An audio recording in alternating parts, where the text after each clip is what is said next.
Showing that is yay, everything is working. I like it. Allegedly. Allegedly, yeah.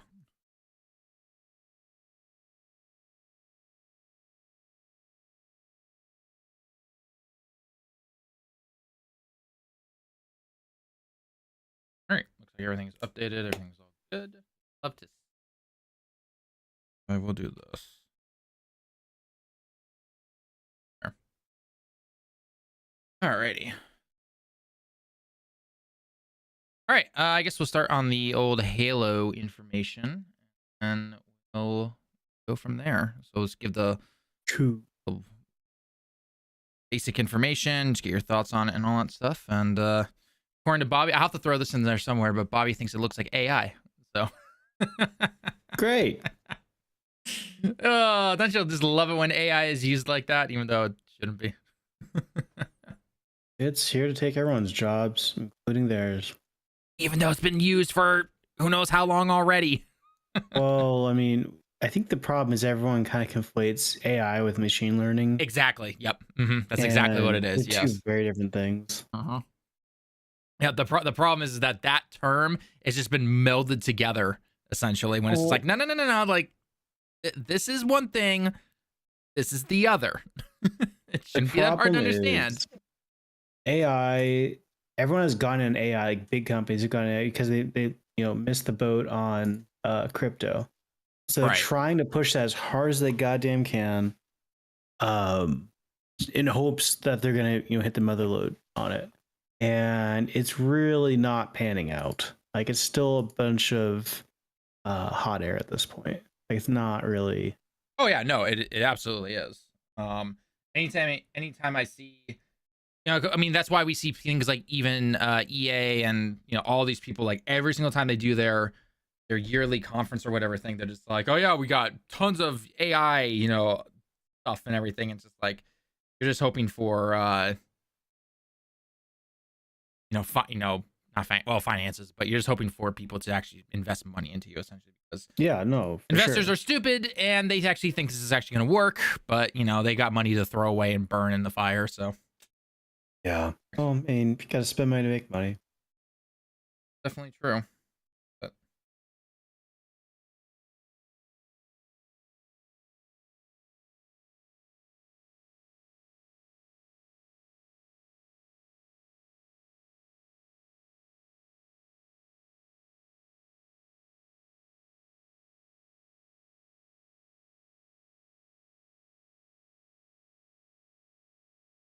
Oh, I didn't know if I'm telling you. I think I might have told you. I'm getting a new phone next week. Oh, nice. You did mention that. Is it the 16? Yeah, I'm gonna go with the 16 Pro. Max? Yeah. The Max or just the Pro? Just the Pro. So small. It's not that small. Calm down. So small. As someone who went from like a normal Pro to a Max, definitely worth it. Makes reading a lot easier. Well, I mean, at that point, I'd just be on a computer or an iPad or something. So. Oh, look at Mr. Fancy over here, looking around his. You have one. You have both of those yourself. How am I Mr. Fancy Pants? Mr. Fancy Pants over here, looking around his iPad or seeing Pierre where he goes. Oh, look at him. Mr. Moneybags over here. Look how cool this guy is. He just lugs his computers wherever he goes. Jeez.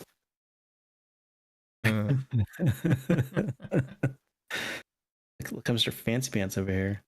No, it's funny. I got a tablet pretty much just to read like comics and stuff. I only read them on my phone. So completely defeating the purpose then. Hey man, don't judge me. Oh, I'm judging you. I am absolutely judging you. After I just told you not to judge me? What the hell? Hey. What the hell? All right. I explicitly told you not to judge me. What's the deal? Why are you doing this? I'm judging you, man. I am judging you. All right. I just asked you not to. Why are you doing this to me? All right. All right, editors, you know what to do. We'll get into this. So anyway, Halo information, you know the drill. Here we go.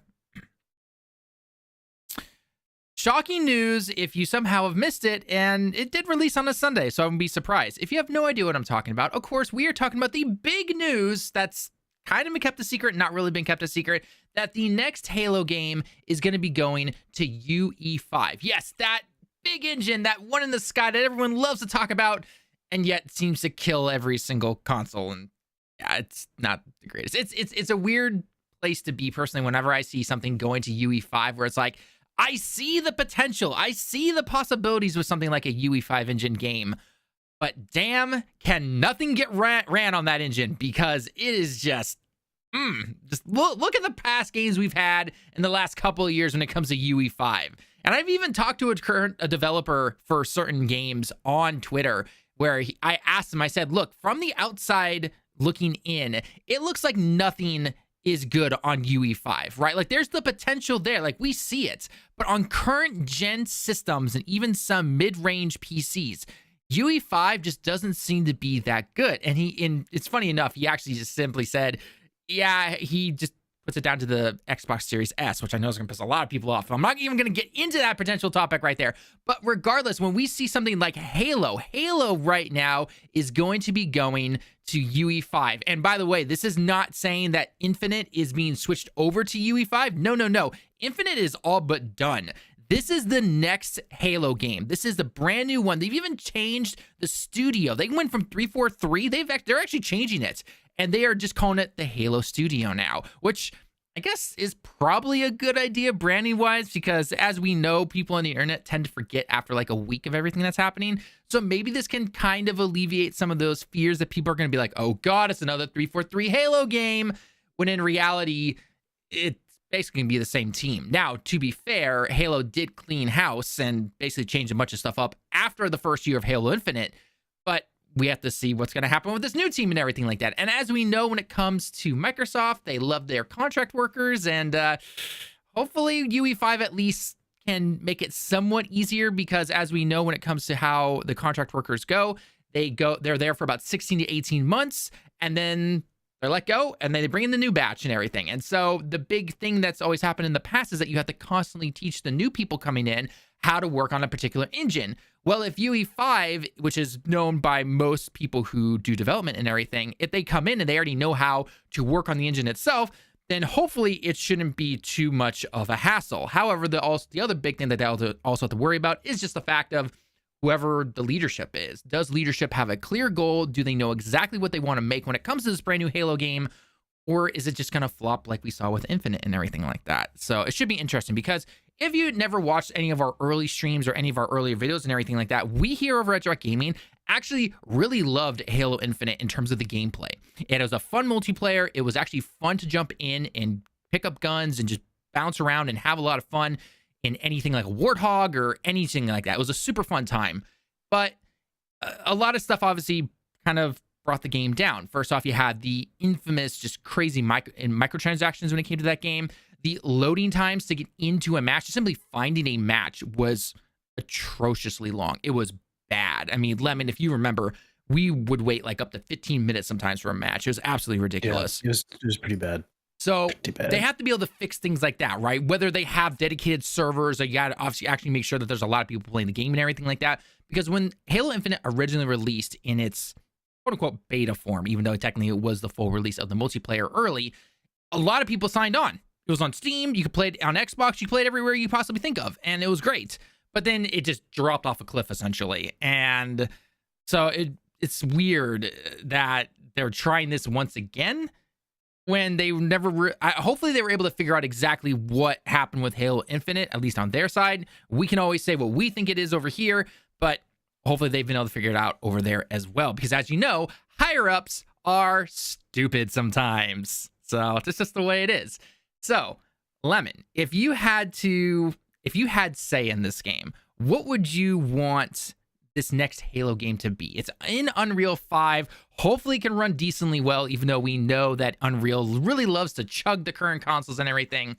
Do you think this is even going to release this current gen, or do you think this is going to be the, I guess, Halo or the Xbox whatever console is next kind of era? What do you want from this particular Halo type of game? Or just what are your thoughts when it comes to seeing that Halo is finally on Unreal and not on the Slipstream engine or anything like that. I would like to point out how bizarre it is that this is even a news thing that they're announcing. Mm-hmm. I have never, I mean, it just shows how bizarre things have been getting as of late, where we're getting announcements that, hey, we're dumping our old engine or moving to Unreal is supposed to be some sort of, call to arms and to say, we're back. We're going to make a new Halo. As opposed to saying, here's some footage of a new Halo we've been working on. Why does the engine matter here? I mean, it just seems very bizarre how forthright they're in that regard. From a studio that never knew what to do to begin with. I mean, 343, even from the moment Bungie kind of finished off with Reach, I don't think 343 ever really entirely knew what they were doing. I hope it's good. I mean, I like you mentioned, I really enjoyed Infinite. Outside of its long load times, I thought it was a really fun game. There's nothing inherently wrong with it. It's just it kind of died fairly quickly, and then no one really picked it back up. And I think that might be why its loading is so bad. It's because there's not that many players left. Also, well, it's interesting because there are even reports about how supposedly, I don't even know if this is true or not. Supposedly, Halo Infinite is now profitable somehow. Which I don't know if that means that it's actually making in a lot of money or it's just making technically a little bit of money, like it's technically out of the black and into the green, whatever the case is, even though, again, it feels like no one's playing Halo or anything like that.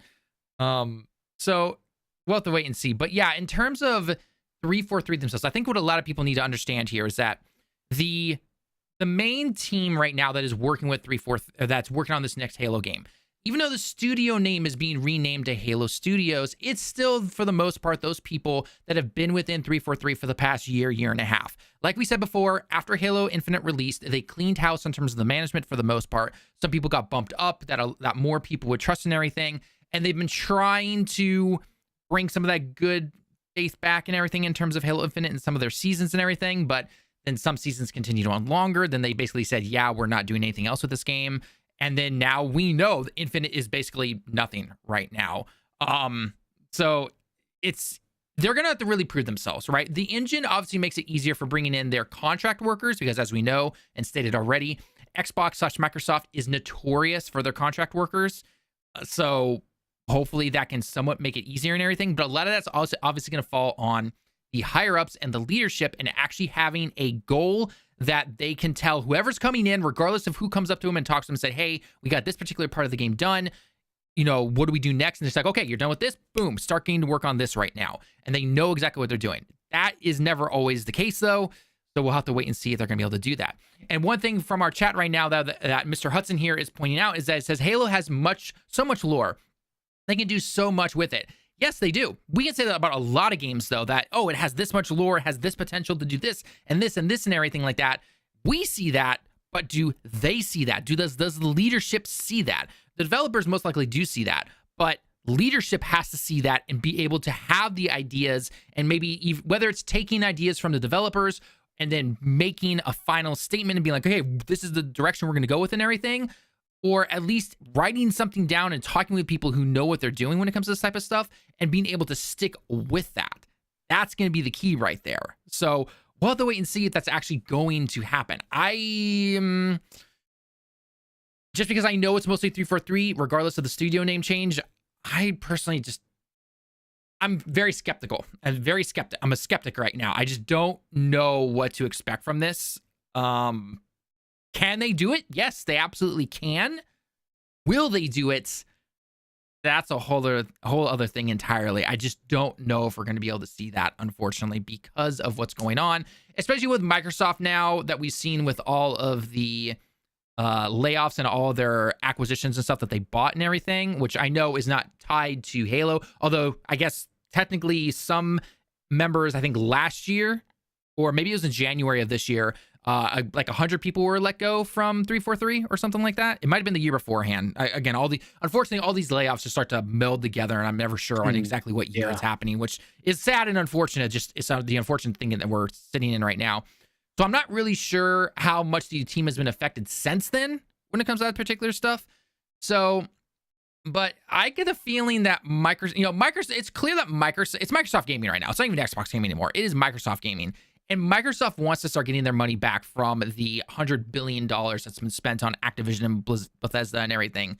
And with Call of Duty coming up right now, and if it does well, or what they're hoping does well, essentially, I wouldn't be surprised if Halo's kind of put on the back burner, or they're not getting as many people to work on it and everything like that. And I know Halo has always been a big Xbox name, and Xbox themselves have even come out and said, if it wasn't for Halo, we wouldn't be a thing, essentially, right?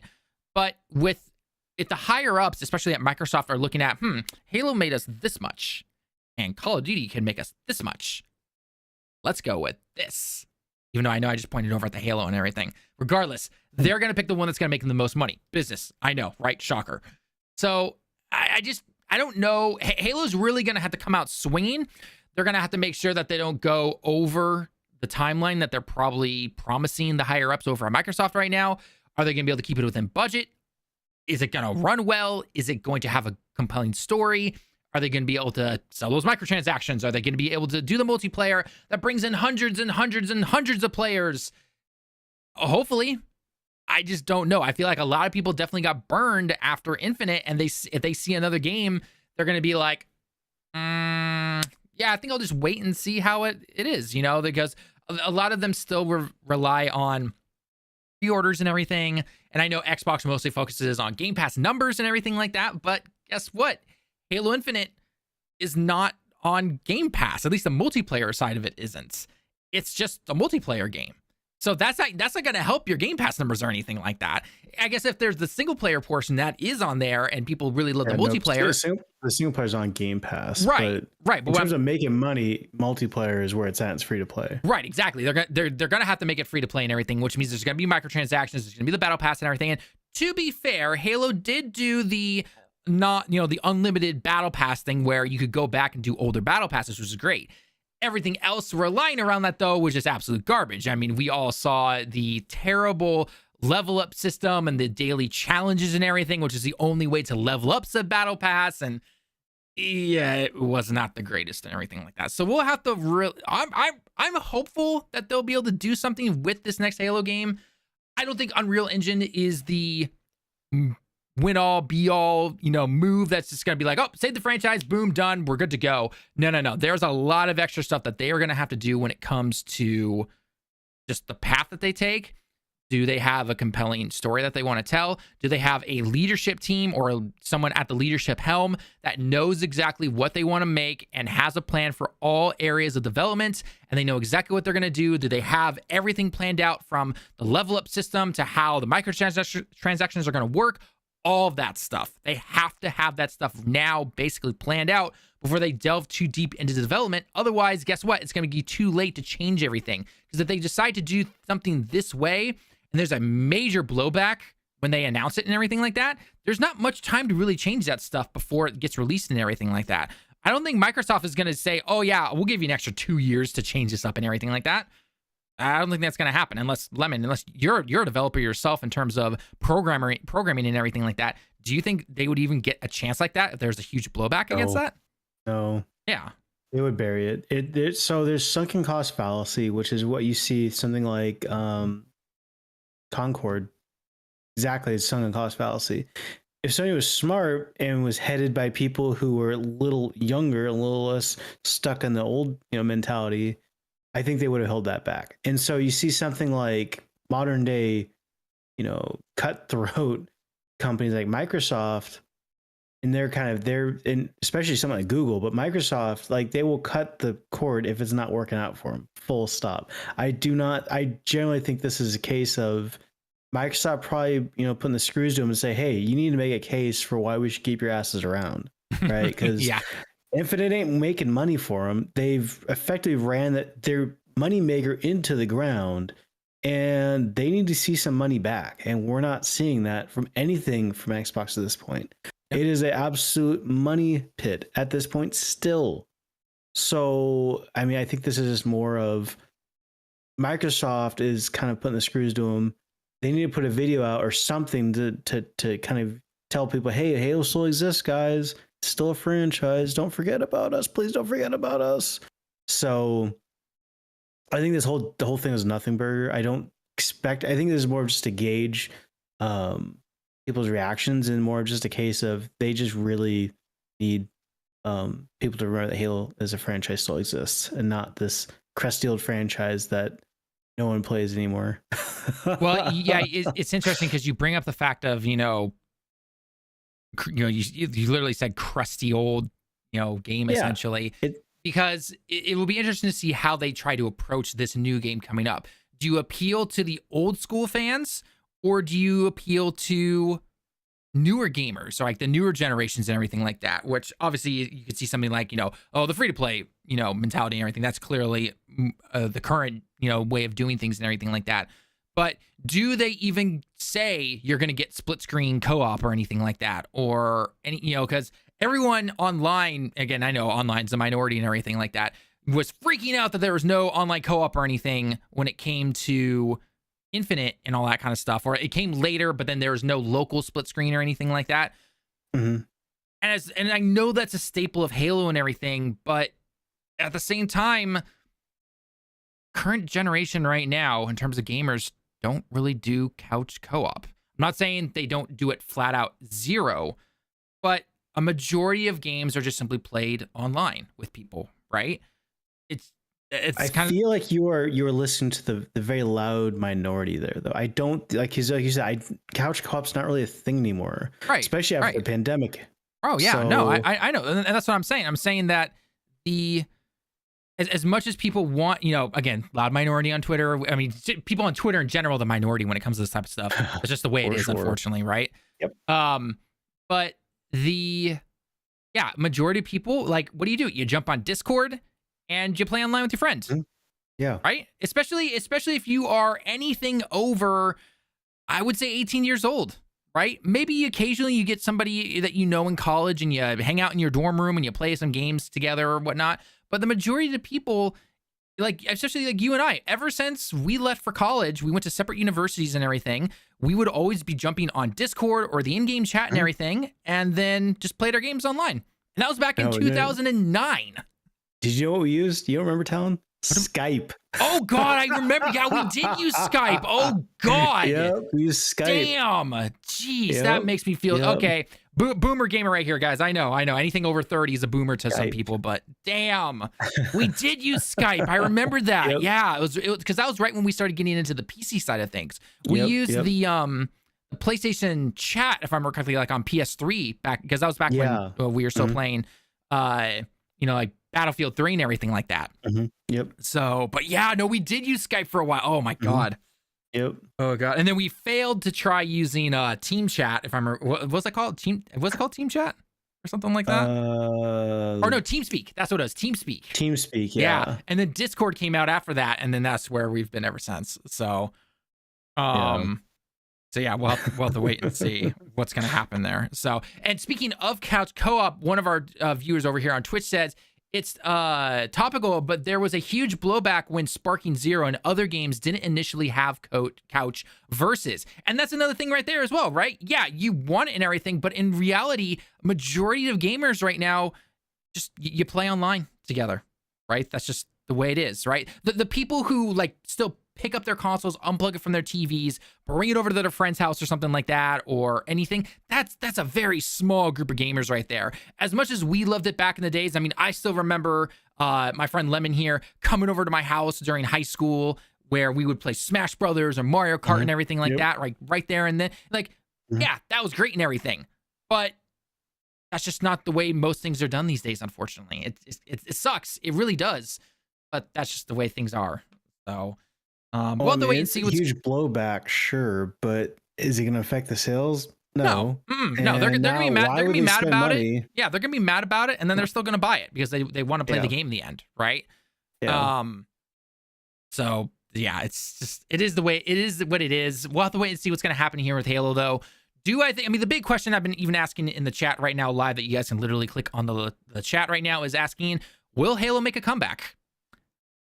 I hope it does. I hope it does. I really hope it does, because I love, again, Infinite had amazing gameplay. It was just fun to jump in and play. I mean, Lemon and I would be jumping into warthogs, and I'd be doing my crazy driving. He'd be trying to hit shots and everything. We'd flip it and then die, essentially, right? I'm not But those are trying. I'm hitting awesome my moments. shots. Those are super fun. It's the But best. unfortunately, then we'd have to wait 15 minutes to get into the next match. And by then, we're just like, yeah, other game. Let's just we'll go play something else.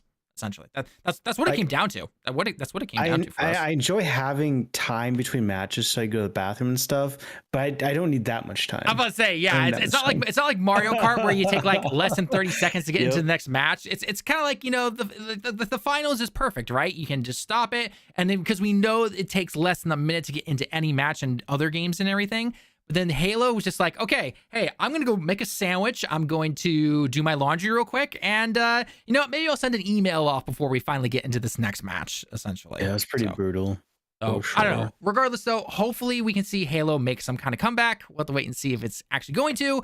I would not expect this. If I had to take a wild guess right now, calling it in terms of when this game will release and everything, I'm going to say 2020. It's 2024 right now. I'm going to say 2027.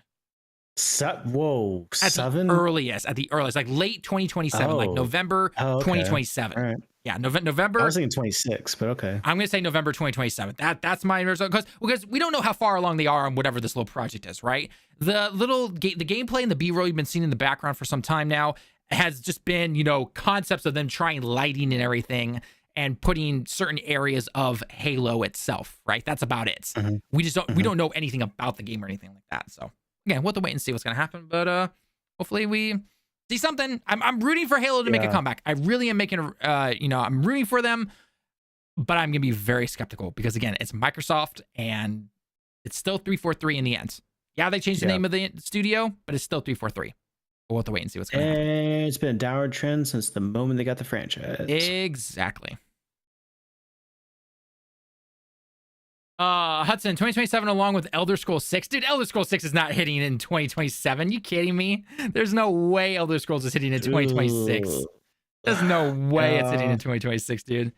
No, man, they haven't even started that game. They had that promotional trailer, which was just literally flying over a forest with a title card. That was like back from what, 2017, 2018? Like, it's been a while. Plus, let's be perfectly honest. Starfield, I don't know if I want them to make you really think Elder Scrolls 6 is gonna do well after Starfield? It's the same team. Like, you're kind of kidding yourself. I'm sorry. I know. I feel like they should give it to Obsidian. Seriously, they honestly should. Like, my God. Like, ugh. At least Obsidian could do something with that franchise and do something with their games. Bethesda's just so caught up in their old ways that they don't. Jeez. Especially after that whole interview that they just had with one of the top guys over at Bethesda saying Shattered Space is one of our best made games ever. And I'm sitting, and everyone's just like, seriously? This? This? Of all things? Like, damn. Yeah, not a good look.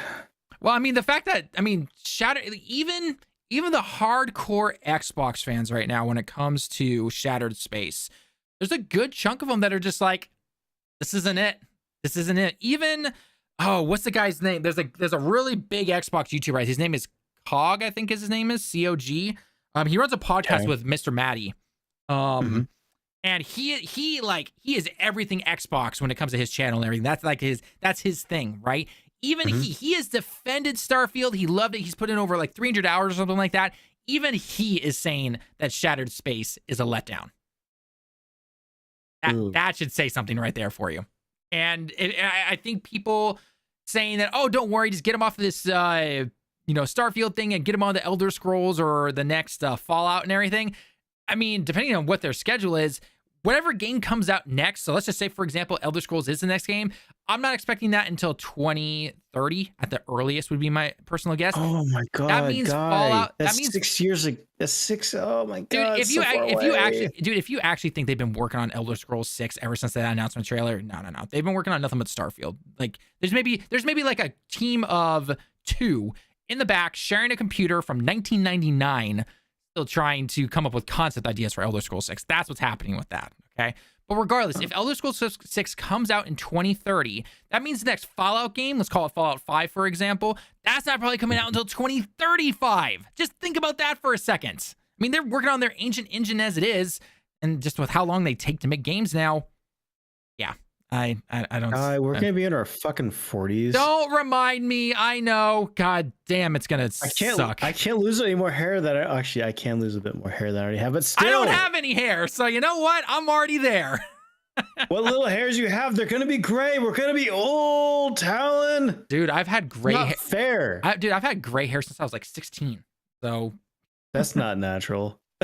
You can think my mom. You can think my mom's side of the family. Dude, I've had gray. I've had little gray hairs in my beard. When I still had hair, I had gray hairs. So I mean, it wasn't like half my head was gray or anything, but I could easily find the gray strands and everything. It was not that hard to find them. So. You should see you should see my sister freak out when she turned 25 and she started to see her first gray hair. Oh, like every time I visited back in the States for coming back from Japan, I was just like, my mom would pull me aside, be like, "Whatever you do, do not mention your sister's hair." And I'm like, "Why? Her hair looks fine from a distance." And she would highlights and everything, and I'm like, "Why? Did something happen?" She says, "Just if she brings up her hair or anything, don't say anything because she's gotten highlights to hide her gray hair." And I'm like. And let me guess, she blames you and grandma. And she's just like, yeah, just yeah. So. Yeah. Yep. I mean, because I know my mom had a whole head of gray hair by the time she was like 30, 32 or something like that. So. That's pretty brutal. Yeah. Well, then that was from her mom's side of the family. So. That's where I understood. That's where hair comes from. It's your mom's side. Yep. So, unfortunately, I did get the genes from, unfortunately, then from her, I think it's her great grandfather. Yeah, I think great grandfather. He was very similar to me, where he started seeing his hairline go away by the time he was like 22 or something like that. And then on top of that, my dad's side of the family, a good chunk of the men in his family, also the same thing. And so they both because I remember after I graduated college, they're just like, your hair's already starting to recede, and I'm like, God damn it. And they're like, sorry, it's probably both of us. So time for that military grade Rogaine. Come on, keep it going. Dude, I tried everything. I tried Rogaine, I tried like actual medicine, like pills and everything to take. Like nothing worked. Nothing worked. And after 10 years of trying that shit, I was just like, F it. Shaved it. Just shaved it. And you know what? Honestly, it was good. I actually don't mind having a shaved head. It actually feels great. So I mean, outside of, having to wear a hat everywhere, because otherwise you get sunburned.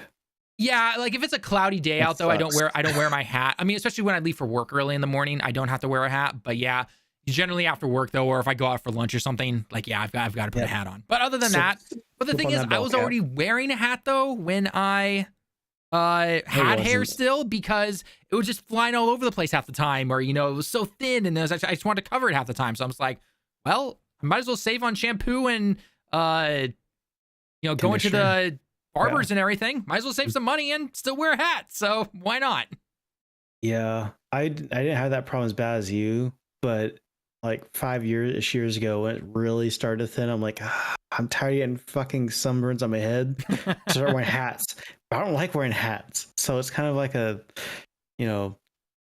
wearing a hat. Otherwise, I'm gonna get a sunburn. I don't want a sunburn, so I'm gonna wear a hat, kind of thing. So. Well, I can't. It's not winter yet, so I know I got to be careful, like with the snow and everything. But during the summer, when the sun is obviously out and it's at its strongest, essentially, I don't really go outside because it's just so blazingly hot here.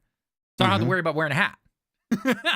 So yeah, the only time I went outside during the summer was at nighttime when it was somewhat cooler, and I go on my night runs or my night walks and everything, and I don't have to wear a hat when it's nighttime because I can't get sunburn from the moon. So. No, you get moonburns then, man. Yeah. You gotta watch out for that shit. I know, right? It's got this awkward pattern on the top of my head. So just craters of the moon. All right, let me get some more water and then let's talk the next topic real quick. I'll be right back. All right, sounds good. Be right back too.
Y'all gonna play Metaphor?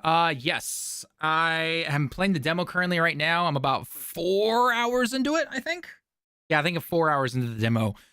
It is a meaty demo. Holy crap. It is meaty. I will say right now, just like a quick 30-second, my thoughts on it right now. Love the gameplay, love the setting, and I love just being able to go around and do the battles and find stuff and explore and everything. The story itself, as of this particular moment right now, which obviously I know JRPG takes a long time to really get stories going sometimes, it is so effing boring. The main character especially, I want to just throw him off a cliff. God, he is so boring. Just, I'd rather the fairy be the main character. At least she's got some character to her.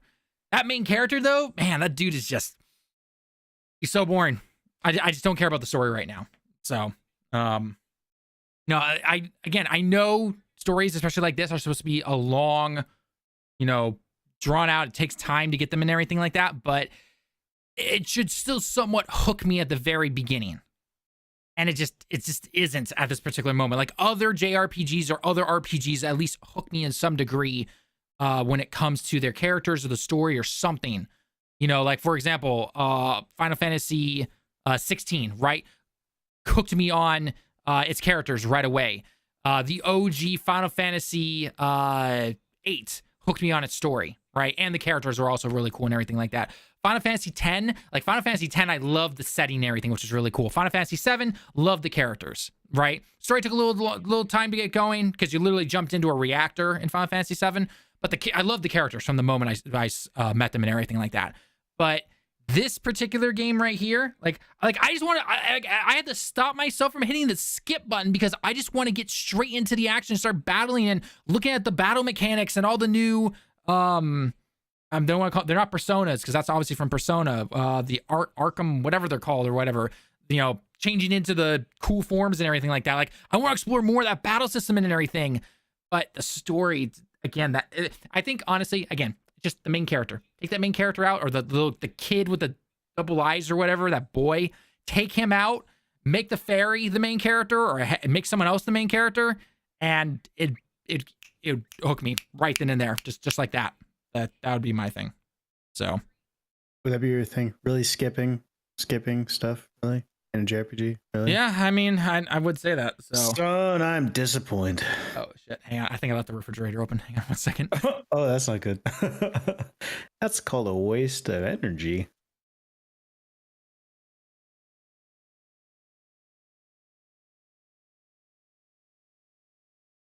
All right, there we go. You know when you hear that beeping from the refrigerator because you left it open like 2 inches? I was literally just about to ask you that. Yeah, that's exactly what it was. So my parents bought the absolute cheapest. So they have a nice refrigerator. They have the normal, in the kitchen. Mm-hmm. They have a chintzier one in the another room in the house where they just store, bulk stuff from Costco. And it broke one day. This is about 5-ish years ago.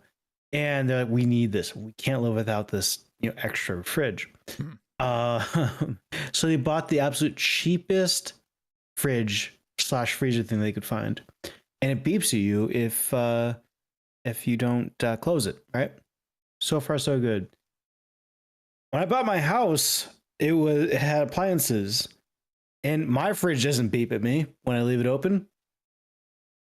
So I somehow got a fridge that is even worse than the chintziest thing you can find at Home Depot. Well, I can't speak for your fridges back in the States, but like the one we have, you can either turn that beep off completely, or you can lower or higher like the intensity or how loud it is essentially. Why would you want to turn that off? I don't think we don't, obviously. I'm just saying you're able to do that with these refrigerators. So why would you want to turn on the beeping warning saying you haven't closed your refrigerator? Haven't closed your refrigerator, you're kind of letting the cold out and your food could go bad. So. Well, so I've had my freezer door was open, right? Just because I when I go to Costco, I buy a crap ton of frozen stuff, and I have to really shove it in there. I mean, it's comedic. It's almost like watching Looney Tunes trying to shove things into a suitcase. Well, that's me. My freezer. You went to Costco, so I mean that explains it right there. Yeah, so. And so one time, really recently, within the last couple of months, something was sticking out. I thought it was closed, and it wasn't. So everything has this like I like, oh shit, why is my fridge door so cold? I realized my freezer door was kind of slightly ajar. I'm like, oh shit. So I open it up, it's just everything's covered in frost. I'm like, that's probably not good. That So far, I haven't died doesn't yet. sound good. That So doesn't sound good right there. I'm just gonna say that. yeah, probably just waste a lot of electricity, but luckily it's cheap around here. Unlike my water, water is not cheap around here. Electricity is generally pretty fine over here. I don't have to worry about, oh, I'm running two PCs and a air conditioner at the same time. I think the highest my electrical bill went for the month of the summer at the hottest time was $100, I think, for the month. Wasn't that bad. Oh, that's a bit more than me. I think I'm Well, like keep in mind 60s. during the summer we don't turn our air conditioner off, right? We keep it at a constant temperature and you let it go, right? You don't want to be turning it on and off. Not to mention I had both computers going, I'd say a good chunk of the time. We had the TV, we had the, my consoles, we had obviously things appliances like the refrigerator, lights on, all that stuff. So I mean, it's again, $100 really wasn't that bad. So I mean, it's not terrible. I mean, let's just say this. I had a coworker back in Kobe who left the air conditioner on for like a week or something like that. And keep in mind, he kept it on even when he was going to work, right? Okay. But the problem is that it was turning itself on and off for some reason. Like something was amiss with the electronics part of it. And he got his bill for that month, and it was like $350. Jesus. When he wasn't even home half the month because, work, essentially, right? And then he was wondering what was going on, and luckily he was home for the weekend. And he noticed his air conditioner was turning on and off. And then he called somebody up and they said, yeah, something's up with your air conditioner. It keeps turning itself on and off. So, I mean, I don't turn my AC on or off. I just leave it on all the time because I leave it on until it finally cools down. And then I obviously don't need it during the fall. Obviously it has a temperature on it, right? Like it is a thermostat. Okay. So yeah. It's actually more efficient to leave it on with a thermostat because it takes more energy to vastly cool something down versus just leaving it on all the time because it's just small adjustments. Right. Yeah, no, it is. But like during when it hits November, we don't need it on at all. Like we just God, shit. I don't even need I turned my AC off my house weeks ago now. Like I actually unfortunately I still have it on at this very moment because Tokyo and its weather right now is absolutely ridiculous. It's October. Yeah, I know. What is it in freedom units right now? I think it's like 86, 87, I think. Oh my god, what the shit? Let me see. Tokyo weather. 83 degrees right now at this particular moment. Jesus mío. Yep. So not to mention humidity. Humidity is basically 70% right now. Oh my god. Why is it so goddamn hot there? I don't know. If you were here 7-8 years ago, it would easily be in the 60s right now. So I think our high over here in the Pacific Northwest was like global warming. Yeah, it was 66 was the high today. And the low of 46. Oh, okay, good. I was getting worried because I still have my hoses hooked up. I was like, oh shit, please don't go below 40. It wasn't below 40. It's good. We're still good. Yeah, trust me, I wish it was a lot cooler, but unfortunately it's not. What is Seattle doing? It's in the 58 right now. Granted, it's 8:43 at nighttime there, but I mean it's still somewhat warm over there. It's supposed to hit 72 tomorrow for you. It's gonna be 72, 73 tomorrow, and then it drops down to 65. Yeah. I think. Yeah. Let's see, Tokyo. So 84 today, and then tomorrow it finally starts to drop down. 75, 66, 70, 73, 73, 73, 60 or 75. So it is finally starting to cool down. It's just that we've been seeing this for 2 weeks now here where we'll look at a weather app or whatever. And it's like, hey, it's finally starting to cool down and everything. And then the next day just jumps back up into the 80s. It's just like, yeah, come on. Come on. It's just ridiculous. So, and it doesn't help now though, because everyone here in Japan like will just look at the weather and they say, oh, it's cloudy outside, I can put a coat on now. And it literally makes me feel warmer every time I'm on the train, because I'm just like, you idiots, it's not that cold outside. What are you doing? Like, I have some of my students wearing their winter jackets, like their actual uniform jackets. And I'm sitting here going, guys, it's 90 degrees outside. What are you doing? I can't. It has to be just growing up there. It has to be. I am so scared for whatever future kid I have. They're going to be like me. And as somebody who, even in the winter, I'll still wear t-shirts going outside and everything. And they're going to go to school and they're going to have like their polo shirt on for their uniform. And the rest of the kids are going to be in their long sleeve shirts with jackets and sweaters and everything. And my kid's just going to be there and they're going to be like, Dad, the kids are looking at me weird again. I'll be like, yeah, I know. It's probably my fault. like my wife is just like, I 100, if we, like, she said this like literally to me. She's like, if we have a son, he's going to be just like you, especially with the whole body heat and everything. It's your fault, by the way. And I'm like, yeah, I know. I got it from my dad, and I'll pass it down to my kid. So yep, you gotta get those issues out of the way first. You know, yep. It's your fault. It's always your fault. It's always my fault. It's always my fault. Always your fault. So and I can already say that if we have a daughter and then they have a son in the future, so my future grandson or great grandson or whatever, if they get blue eyes, then their eye problems are all automatically my fault, because I have that right now. Womp, womp. So womp, womp, womp. Sorry, future great grandson in the future sometime. Even if I don't meet you, I'll leave you a note. So. Yeah. The only solution is tell them to use computers less. Don't go into technology, grandson. Don't go into it. Well, I mean, pretty much it's just don't go into anything with colors. That's the big thing. Well, that too. No, because like my eyesight's going, and it's not just age. I think it's because as a professional code monkey, I stare at computer screens all day. You don't wear anything like glasses or anything to help with like blue lights or anything? You don't wear anything like those? No, or? Nothing. Oh, before we get into the next topic, this is the only thing I didn't get to show in my video, but when I went to Tokyo Game Show, we got this little pamphlet thing for when we got to try out the Phantom Blade Zero demo. And every time you beat one of the bosses, they stamped it for you saying defeated and everything. Oh, nice. And then That's cool. if you finished it, you get a stamp at the end saying you beat the demo. So kind of a cool little thing. So I know I already admitted to not having watched the video yet. Again, I apologize. How dare you? Is it like a Soulsborne game where the bosses will kick your ass over and over again? Is that the kind of game it is? I didn't die once in the demo. I'll put it that way. So the combat is stamping thing like that. To me, indicates that it's a case of, oh, we made very hard bosses. But if you didn't die to them, I didn't. So when you started the demo, there were multiple difficulties, and of course you had story, you had normal, you had hard, and then you had crushing. Like the last one was literally called crushing. So I'm sure if you played on crushing, it's gonna feel like a Souls game. But I played on normal, just because your average person plays on normal.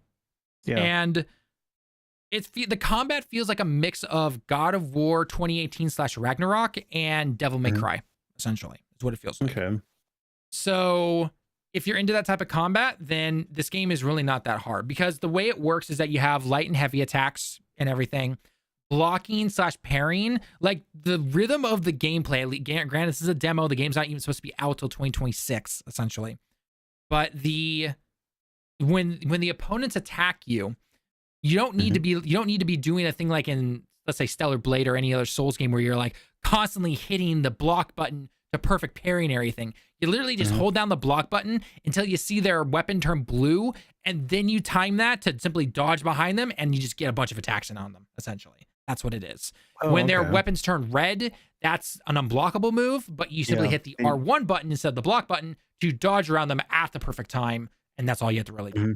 So it's not like and that's where I kind of compare it to like God of War, because you can just move out of the way if you want to, or if you're good, you could use your shield to constantly block and everything in God of War. But it wasn't like, oh my gosh, this is crazy hard or anything like that. So yeah, shameless plug. If you guys haven't seen that video on Phantom Blade Zero, it was a really fun demo at TGS. It really was. I highly recommend you guys read up on it, kind of keep it in your back pocket, wish list it if you want, and I think it'll be a fun game. I think it will. It was not coming out till 2026, but regardless, I think you'll enjoy it. All right. Now we got to talk about some actual drama, and that's, of course, the big Ubisoft thing, because holy crap, I never thought we'd be here in this day and age. I could see it. You could see Tencent themselves buying Ubisoft? Well, Ubisoft's very bizarre. And let me actually pull up the Ubisoft data. Because Ubisoft has been passed around by a number of companies. Vivendi owned them for a while. Let's see. Attempted takeover by Vivendi. So yeah, but like they've always been in weirdly precarious positions despite being one of the big publishers of the industry. They always seem to be getting absolutely hosed all the damn time. And it's weird because Ubisoft as a company should be doing a hell of a lot better than it is. And I really do wonder like how they keep getting in these positions. Like, I don't know. I don't get it. I don't get it at all. But yeah, so Vivendi, which is another French company, what either owned them? Let's see. Ubisoft was in the first Vivendi in action. So Vivendi owned a chunk of Ubisoft. It was always Ubisoft Vivendi. And for some reason, Vivendi effed off. Let's see. In 28. Oh, wow. Okay. 2018, Ubisoft and Vivendi struck a deal to ending any potential takeover. So this isn't the first time someone's tried taking them over. So that might be actually kind of spoiling the story. So I apologize. But things have always been really bizarre with Ubisoft. They always seem like they're in a perpetually sinking ship that somehow keeps getting all the water out of the ship before they sink. And then a new bucket of water comes in and fills up the ship again. Yeah, it's a very bizarre company. I don't understand it. Well, we'll get into it here because otherwise we're just gonna be talking in circles. So we'll get into that. Yep. So, all right, we'll go into this then. Yep. All right, so editors, as always, you know what to do. Are we officially seeing the end of Ubisoft? I don't know. We possibly could be. With big news that Tencent of all people and the Guillemot family are reportedly considering taking Ubisoft private. It's been a wild week of speculations, rumors, official reporting from even Bloomberg, and a lot of people wondering what is going to happen to this once, back a long time ago, this once beloved publisher, essentially, right? Say what you will about them now, but back in the day, when it came to the very first few Assassin's Creed games, a Splinter Cell, all those other games and everything, people actually really liked Ubisoft, especially when you talked about games like Prince of Persia even, and with the remake of that potential game, unfortunately stuck in limbo right now, but when it was originally announced, a lot of people were super happy and everything because they've got some good IPs. But it's clear that things like the leadership of Ubisoft, the staleness of a lot of their games, heck, anytime an open world game comes out that has anything to do with towers or anything with markers on them, there was like, wow, you guys Ubisoft the heck out of that game. It's literally talked about in every open world game unless you're like Soulsborne, essentially. So it is very weird, at least in my personal opinion, when I see something like Tencent, who is known for mobile games and monetizing out of the ass when it comes to some of those games, to want to take Ubisoft private. Because if you have been watching anything with like stock values or seen anything in terms of Twitter news and everything about how prices in their shares are dropping to nearly 11-year lowest points and everything, it's no secret that a lot of people, I think, are kind of rooting for this to happen to Ubisoft. And Ubisoft has always been in an interesting position because while they are public at this particular time, they actually have like the most employees out of the kind of like what you'd call the third party publishers. They have more people than EA do. They have more people than Take-Two do. And I think you can make an argument that those particular companies do better than Ubisoft, right? Ubisoft, I think, has like 20,000 employees across the world or something like that. And in terms of the money that they're bringing in right now, most of their money is being brought in by games like Rainbow Six Siege and other games like the Assassin's Creed franchise. I know Valhalla sold really well because it sold during the pandemic and everything. And plus, they just flooded that game with microtransactions and everything. But recently, especially in 2024, when you see games like Star Wars Outlaws not doing very well, I mean, it only sold like 1 million copies. And for the Star Wars brand franchise stuff with Ubisoft open world, like that's pretty bad. Say what you will, right? And then we have seen that Shadows now, AC Shadows has gotten delayed, which is not very good for them because they're missing that holiday timeline. And now they've placed it next to Monster Hunter of all games. That will be very interesting to see what happens with that particular game. It's not looking the best for them. And even when they have good games, like their early release in January of 2024 with the Prince of Persia Lost Crown, which is an amazing game. And I have my issues with Ubisoft, but damn, Prince of Persia Lost Crown, go buy it, people. It is a great game. Absolutely 100% worth it. It is absolutely, you see any reviews out there, they all say the same thing. But unfortunately, it's just overshadowed by all the negativity, who Ubisoft is, their name simply being attached to it. That's the unfortunate downside right there. I mean, heck, they just literally got story DLC for that game, which is awesome. And it's like $5, which is great. I still got to play it, but regardless. So when you see something like this, that Tencent is going to be buying Ubisoft and their stocks are at all-time low. I mean, heck, even some of the shareholders have been supposedly talking to try and go to like the EU regulations and everything to try and get Ubisoft to sell or change how things are done and everything like that, because they're obviously losing money and all that. It's a very weird position for Ubisoft to be in because, and especially when you look from the outside in, it's not looking the greatest right now. And so the big question is going to be, especially going into 2025 soon, will Ubisoft even be around? Because there's also rumors that Tencent is buying them. And the moment that happened, we actually heard that the Assassin's Creed China mobile game, which has been being made in part with Tencent, that got not shut down, but it got basically halted in terms of production. And a lot of people are wondering if, is this because Tencent wants to buy them out and then they'll have full reign of this Ubisoft Assassin's Creed mobile game and then they can basically monetize it out the wazoo? Who's to say? Because as we all have seen with their mobile games, it's pretty crazy with their monetization. But I wanted to ask our old returning pal, Lemon here. What are your personal thoughts on Ubisoft? I know you've enjoyed some of their games. You don't enjoy all their games, but you've enjoyed some of their games. You even included that list of the Prince of Persia game. You said you enjoyed that. You've enjoyed their Far Cry games back in the days. And what are your thoughts on this when you see something like this? Ubisoft's a weird company because if you look at the Wikipedia page, this is not even the first time there's been threats of someone doing a hostile takeover. As a company, they seem very poorly managed. As a gamer, I shouldn't say gamer, it's a 4-letter word at this point. As a fan of video games and as a fan of Ubisoft games, Assassin's Creed, recent Rayman games were great. You can't go wrong with Tom Clancy. Far Cry, love me some Far Cry. I wish nothing but the best for them, but they have been on a bit of a bad streak. So I would like them to do well, but I feel like this is not unusual territory for them because they're constantly fighting people off with sticks. Like Vivendi is a company that they had to fight off with a stick, and they've successfully did fight them off with a stick, a very large stick, hopefully, that they still have to fight off Tencent.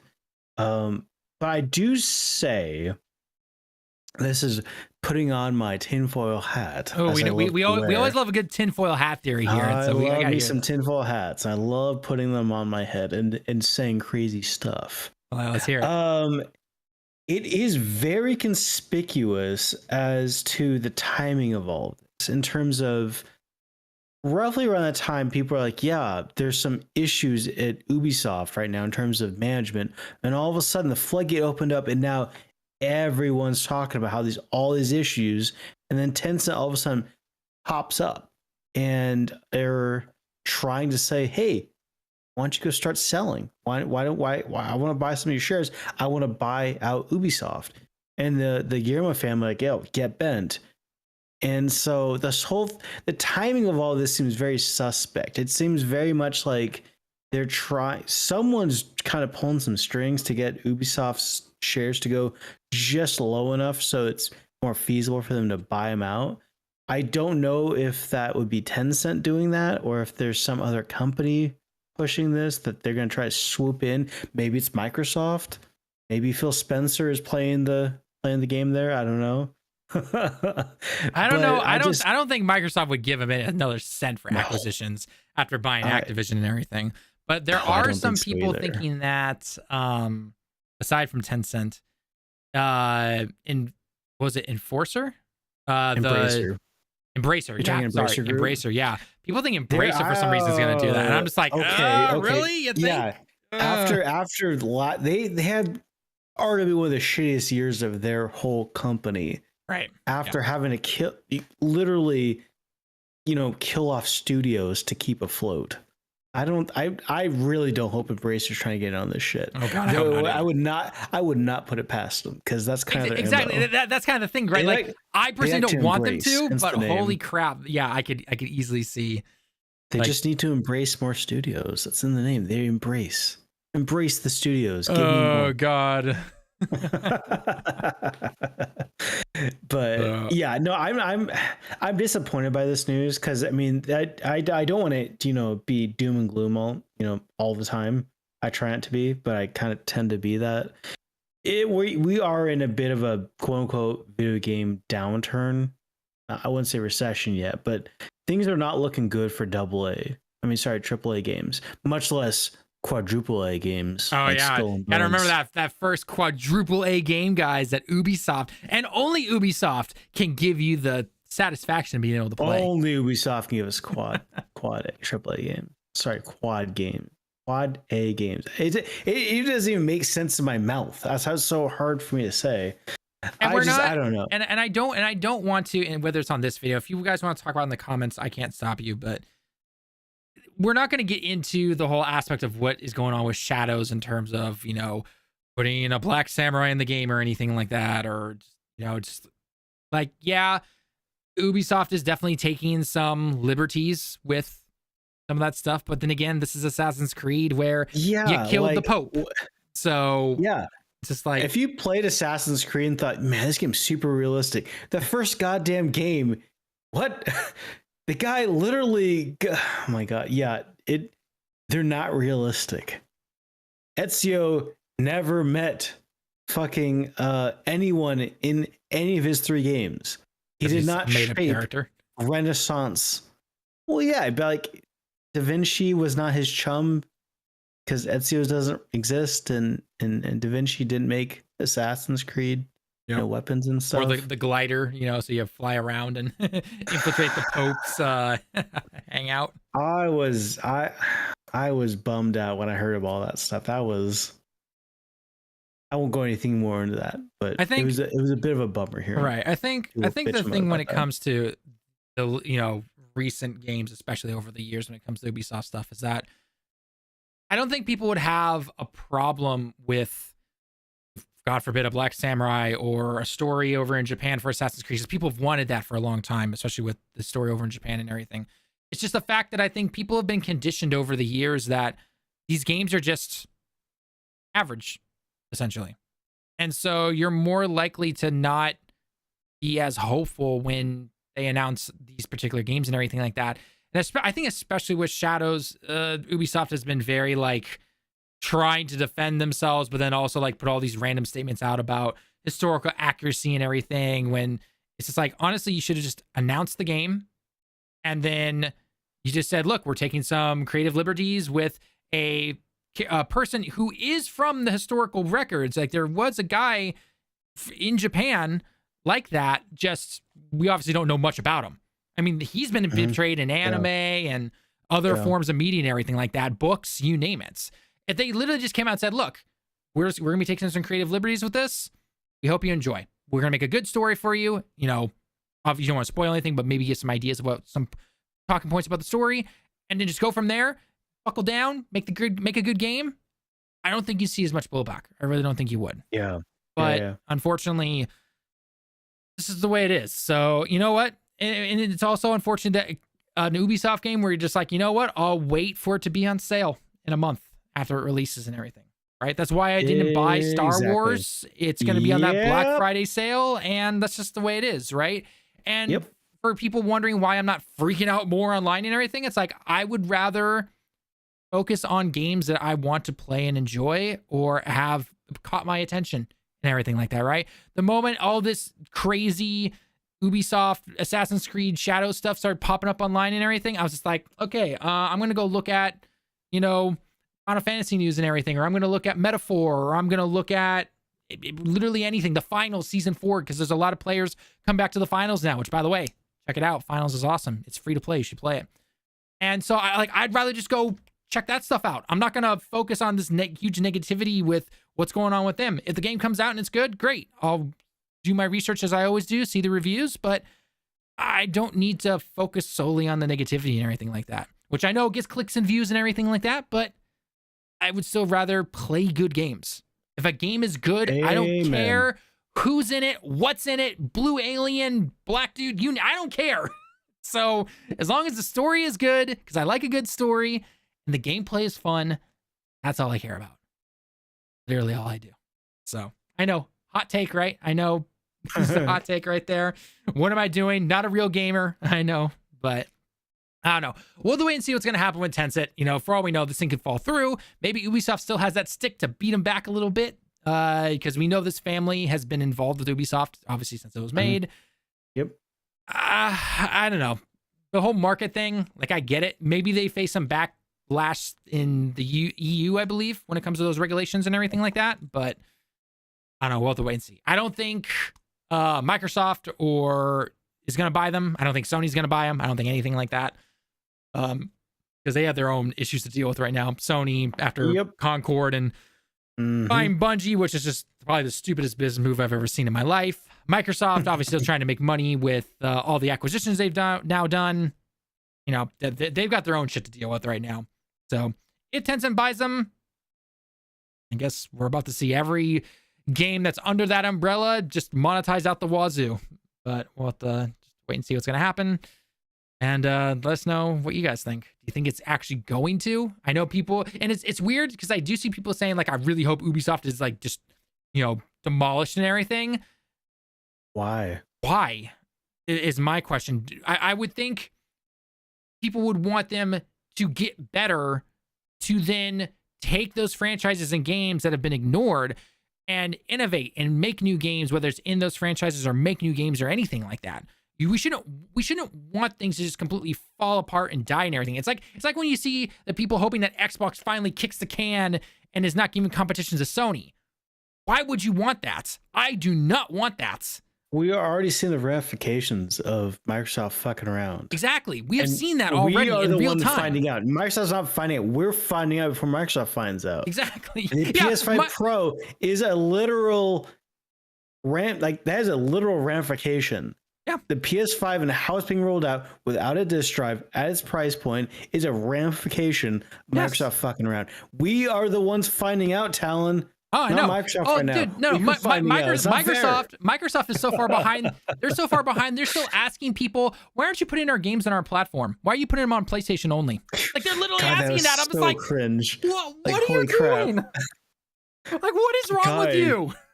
Why aren't you guys putting games on the platform? Oh, it's oh my god! Every time I see that, that was I think a week detached from that a story for, I think I heard on Spawnwave, but about this developer who is trying their damnedest to get their game out on Xbox. And what happened? Xbox, management or whoever deals with certifying never got back to them. They're literally in limbo. They can't release the game because Microsoft did not get back to them saying if the game was good or bad. And it was only after all of the backlash online and everyone tagging Microsoft that they finally got in contact with them. But it still delays it. It still delays it though. But Talon, why aren't they putting games on Xbox? I don't know, man. Clearly, I don't know. I really just don't know. Maybe it could be the sales. Call it a meme, call it whatever you want. There's a reason that meme has stuck around. Xbox players just don't buy games. So I'm one of them. I'm not gonna. I don't buy games on my Xbox. I buy them on PlayStation. there you go. Microsoft, there's your research done and done. Lemon just gave you free research right there. Now get your shit together, essentially. So anyway, I literally regardless, bought an Xbox for Game Pass, and exactly. that Game Pass went to shit. I'm not gonna play my Xbox anymore. Exactly. Full So stop. again, Done. we're seeing that in real time when it comes to PlayStation and Xbox. And it's like, why would you want Ubisoft to just die, right? Wouldn't you want them to get better so that they can provide competition, hopefully, provide competition to the others to then them make better games? Like, that's what we should want. That's what we should want from all this. So hopefully things will turn around for Ubisoft. I mean, obviously the big hope is that they get rid of leadership and they bring people on that will actually do good things. But as we've seen throughout most of the gaming space, that doesn't happen most of the time because they're just caught up in big money and, you know, executives wanting the safe route of live service games. And it's, things are going to get worse before they get better. It's just the way I'm going to put it. So we'll have to wait to see what's going to happen there. I didn't even think about that with the whole connecting Ubisoft to Xbox and PlayStation right there. That was no, I think it was a good. I think it was a good jump. It was a good jump. It was. It was. Well, hopefully that can something there. All right. Do you have time to play a few matches of the finals, or do you need to go into bed? Yeah. No, I got a couple matches in me. All right. Let's get...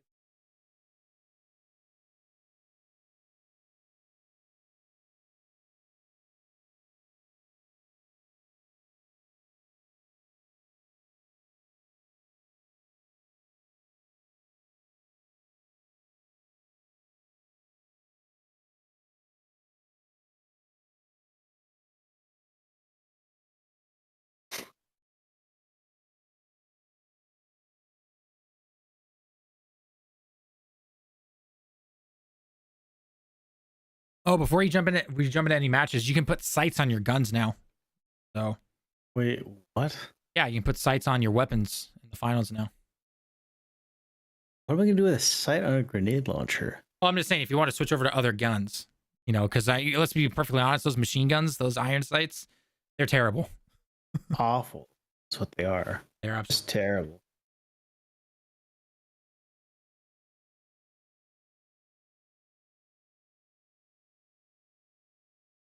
Invite me, oh great Lita.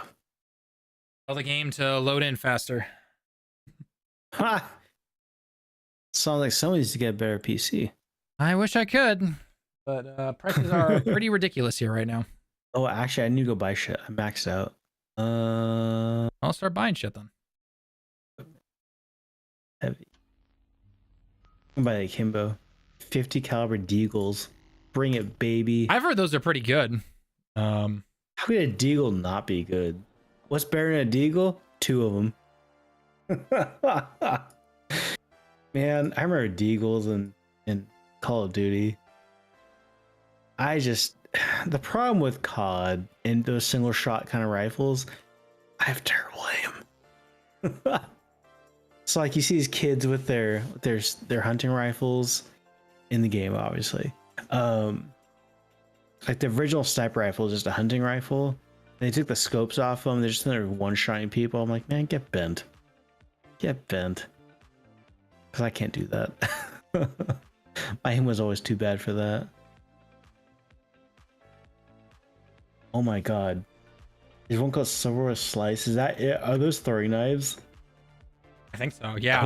I hope they are, because I literally call throwing knives silverware. I love it. I mean, they are. It sounds like it. It's ding, ding, yeah, ding, ding, ding, ding. It sounds like silverware. It sounds like you're throwing like butter knives at people. It is.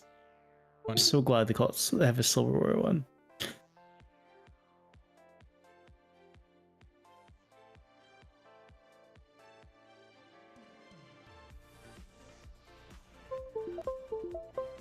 All right, let me add you in real quick. Friends. Sounds good.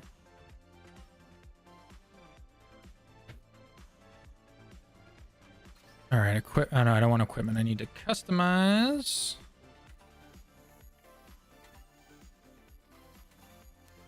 Stickers. I don't want stickers.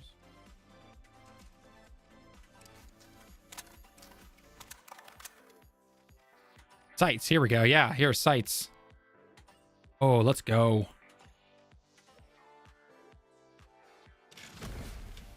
Hell yeah, we're gonna equip that shit right there. Let's go. All right, we got a sight. What is it though? Red dot? It's just a red dot, yeah. So it seems like every gun just has 1 or 2 sights at most. There's not like 15,000 different sights or anything.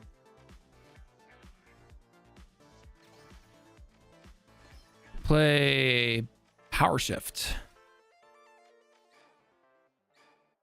There we go. Game found. Connecting to server. Finding games is always easy in this game. No, it's as bad as Halo. Takes forever.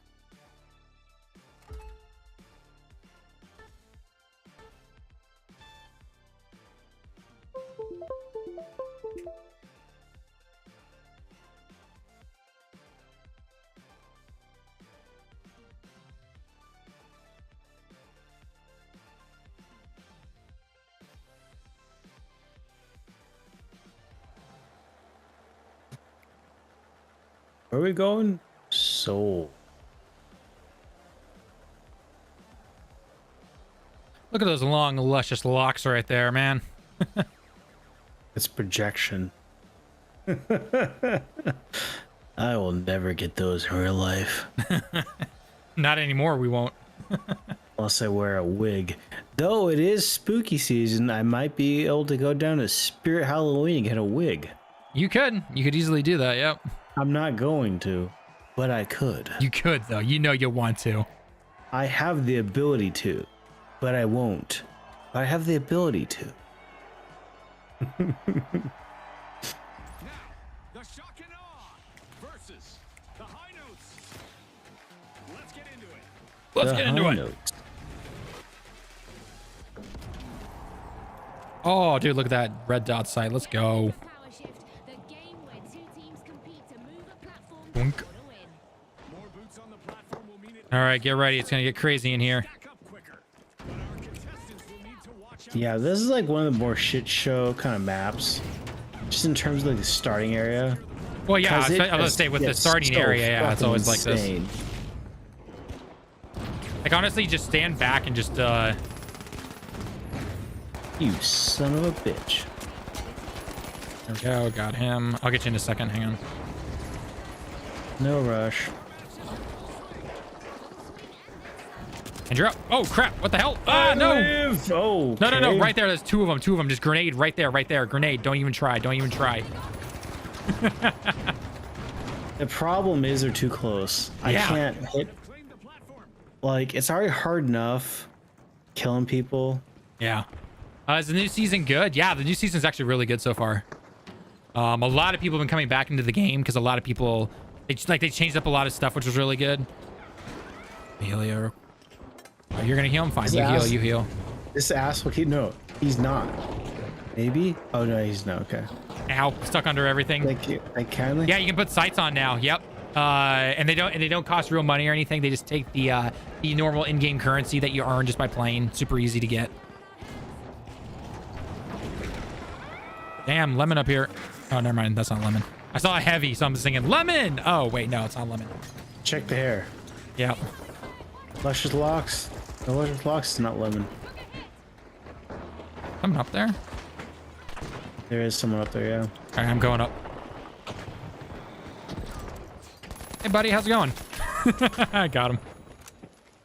My man. Jesus, this place is just demolished already. Yeah, I was gonna say this place is kind of gone now. Put some shields up if you can. You know you're on fire, right? I'm burning.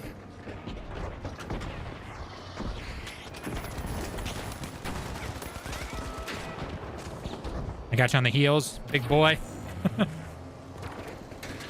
It's going in my hair. Don't worry. This thing is just Bitch, shaking and everything because all these grenades and explosions are coming. Oh god, the red dot sight is amazing on this gun. It's so much better. Ow.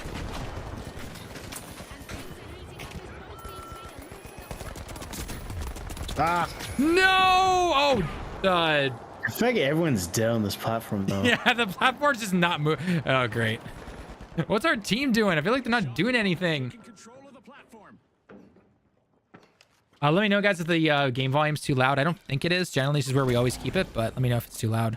But yeah, Captain, I highly recommend jumping back into the finals. Again, it's a free-to-play game. Just download it. Yeah. Play it to do. I paid nothing into this game. I've bought the battle pass. I bought the first battle pass, and then from there I just play enough, and then I have enough for the next battle pass. So, $10.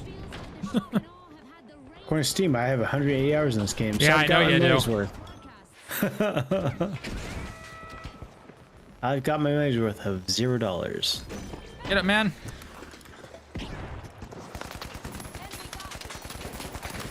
I have no idea what just happened there, but okay. Guy. Oh, no. Oh, God. And the platform can kill you, by the way, so just be Did you careful. see who you killed? Who did I kill?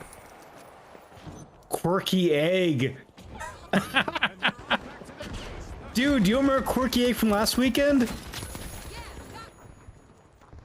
Oh, don't? wait, that guy? That's the same guy? Yeah. Quirky Egg. Oh, God, I do remember that guy. That's funny. He was on our team, I feel like, but still. That's cool.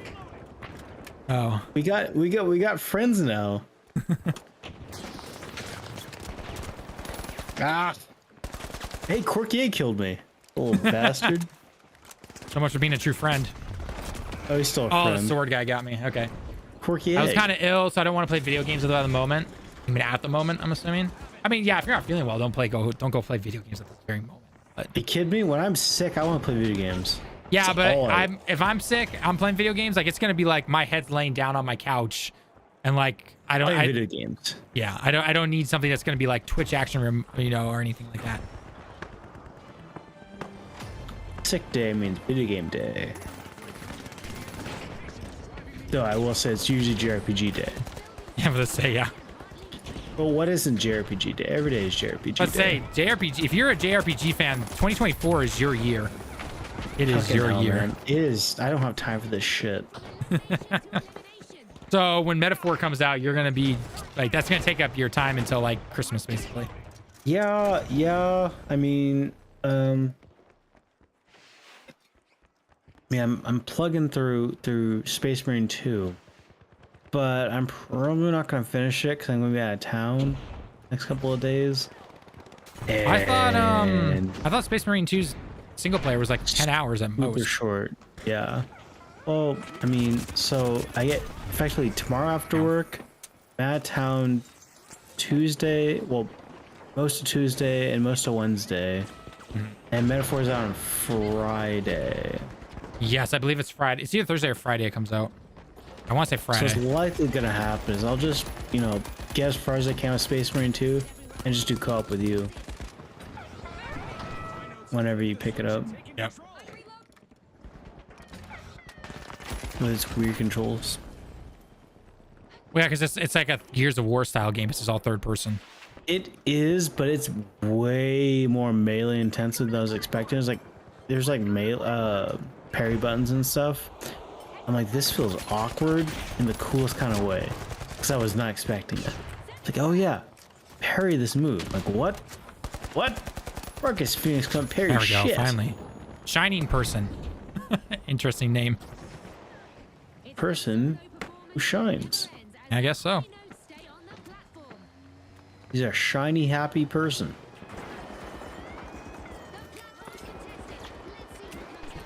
I feel like I'm not even old enough to make that joke.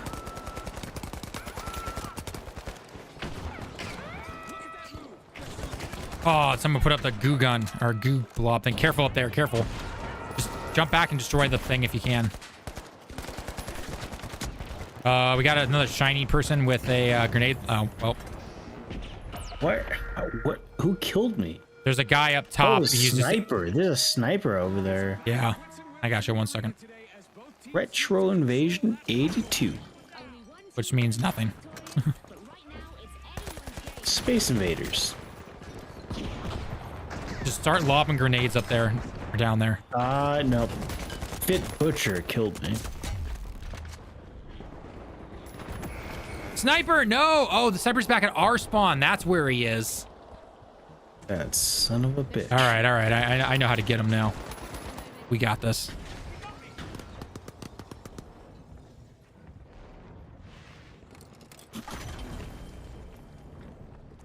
And there it is. The shock and awe grab control, pushing toward their base.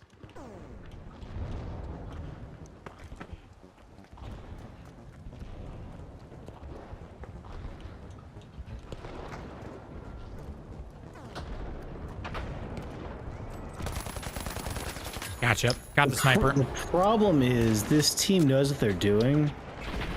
No one's on. There's only one person on the platform. Oh no, no. The rest of their team just does everything they can. There we go. Got that out of the way. Oh god.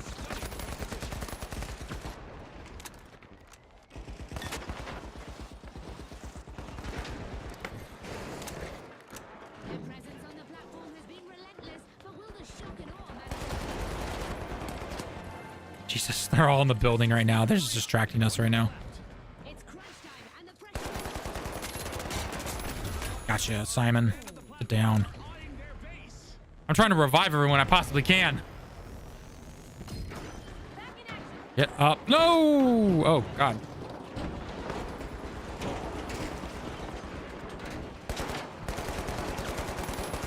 Oh, that's not gonna work. Contestants, just 30 seconds left to engage Jesus. sponsors. This is the final. How the heck am I still alive? Ah, building's coming down. 10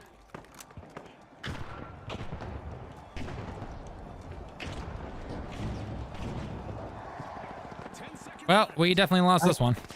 Yeah, goddamn fucking turret, man. That thing takes way too much health. Ah, he got me. Damn it. Sudden death. Ow. Oh, Holy someone's on the shit, platform? someone's on Holy it. crap, dude. No way. 2 seconds. 1. Let's go. Hurry up. I'm in. I'm coming. Oh my god, I got fucking lit up. Someone revived me on the platform, and I got lit the fuck up. Jesus. Christ. Jeez. Maybe it's time to retire that grenade launcher. How dare you? Well, you got okay. You have to do one of two things. Either A, you get a gun that can deal close range, or you stay in the distance and fire your grenades off. You have to pick one of the two. All right. Tell me what I should do then. Well, let me take a look at the heavy weapons that we've got. So hang on.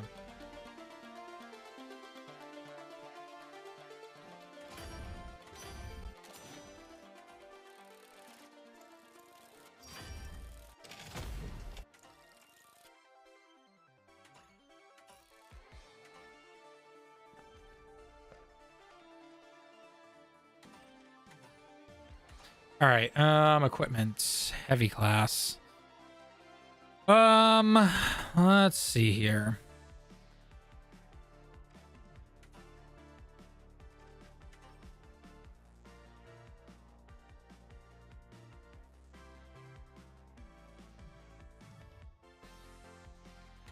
Okay, if you want to play the way you currently like to play, okay, I would recommend going with either the SA 1216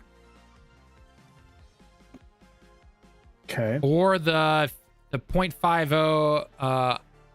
Akimbo. The 50 Akimbos. cal Yeah, Akimbo. the 50 cal Akimbos. I'd recommend either of those. Is what I recommend. If All you right, I can will actually try. stop yourself from going onto the platform, stick with the grenade launcher. I like going on the platform though. I know you do. I know you do, buddy. I will go Deagle Akimbo. I'm probably gonna do terribly, but I don't care. So I've heard they're best at medium range, is what I've heard. So Okay. silverware, there it is. Yeah, isn't it the best? Yeah, it's throwing knives. Yeah, so this is something you just hang. But yeah, the silverware slice is literally throw the throwing knife. Oh, that's kind of awesome. All right, let's go.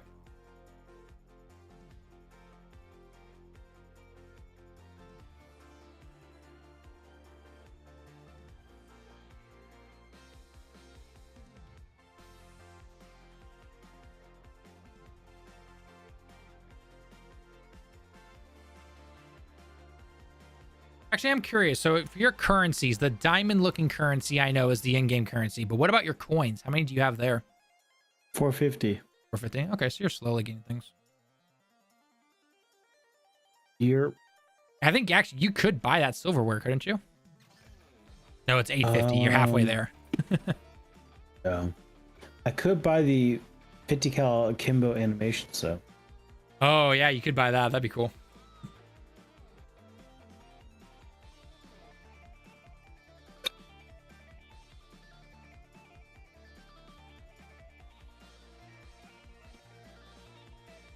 I don't think we've ever gone past a minute trying to find a mask before. This is unprecedented time. What's going on? Oh, there we go. Right as I say that, connected to server. We're connecting to server. Game found. It was 1 minute and 5 seconds, guys. I couldn't believe it.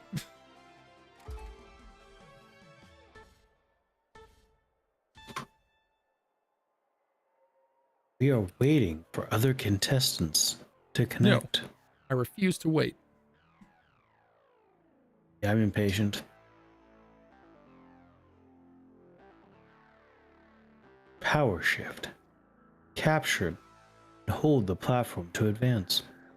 No way. All I thought we just hung out underneath a bridge. 50 cal akimbo.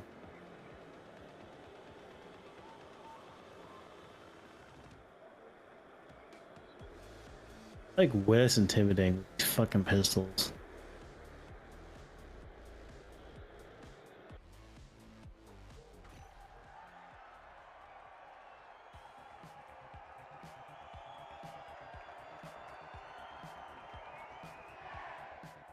Nine, 8, 7, 6, 5, 4, 3, 2, 1. All right, the mighty versus the ultra rares. Watch closely, folks. They're ready. 2 heavies, 2 mediums, and a light. All right, we're balanced. Trying to get used to them. Yep. Did you just shoot my container, you son of a... I shot nothing and everything. And the cash earnings in the game. Well, they're definitely sniping, so... We've got some trigger-happy contestants out there today. Love it. Trigger-happy, strategic Scotty Oh god, there's 2 of them. No! Teammate, why aren't you helping me? There's literally a guy... I'm certain you briefed them on the rules beforehand, so perhaps they're just a bit shy.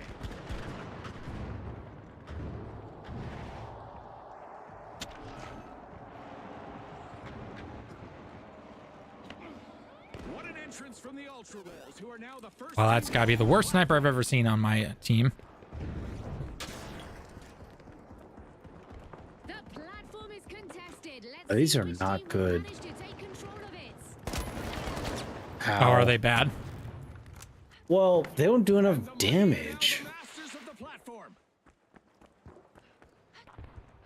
Like, I was kind of expecting them to do a bit more of, like, you know, deagle damage. But, like, they don't.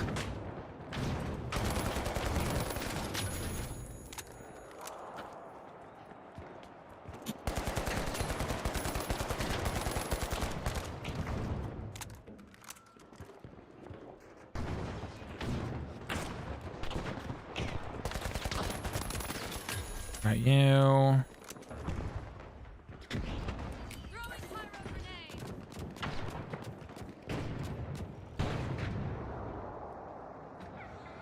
The Ultra Rares are now advancing forward with purpose. Someone's on the platform. Both teams are Yeah, like, I'm not, like, doing insane, Ow. you know, missing. But you'd think the deagle would do a bit more damage than that. Well, you can always switch over to the other gun.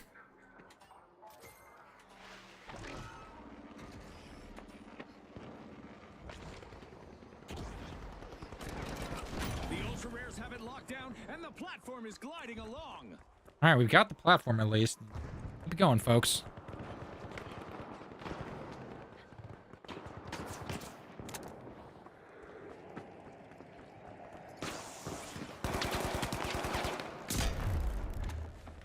Ow.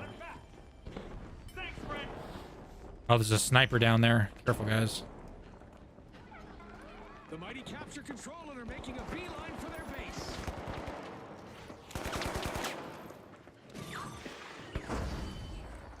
Jeez, talking about playing mind games with the walls. On a contested platform, every movement must seem to make the right ones. Yeah, get out of here, little light guy. Ultra rares have flipped the switch and taken control. Go. Ah, shit. No, I got double teamed.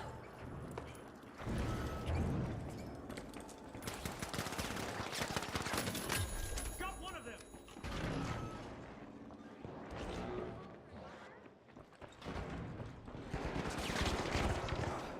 Just leave my body next to an enemy. Okay. I'm just gonna respawn. No problem. Not even trying to wait for that. As a dominant force on the platform, the ultra rares refuse to give it up.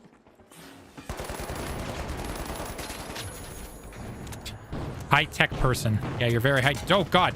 The hell? What the hell just happened? Okay, game. What the heck just happened there? What happened? I don't know. A lot of explosions, though. Our teams are refusing to hand over the platform to the other. Where are we? Where is the platform? How have we gotten the platform this far? Through sheer determination. Or dumb luck?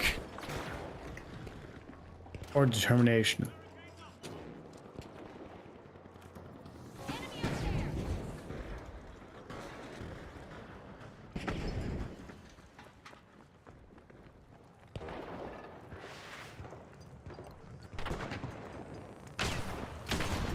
Oh, never mind. Okay. I was gonna try and help the teammate out, but I guess not. The fight, it seems.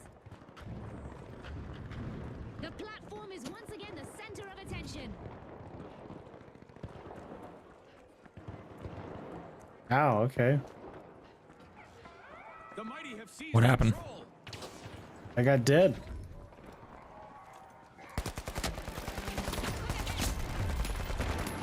The second half of this match. Oh, come on. Bet there's a Seriously. play on the horizon, June. Very exciting stuff, Scotty. Careful, sniper on the shooting you guys from the platform. Or at the platform. You get the idea. Figures.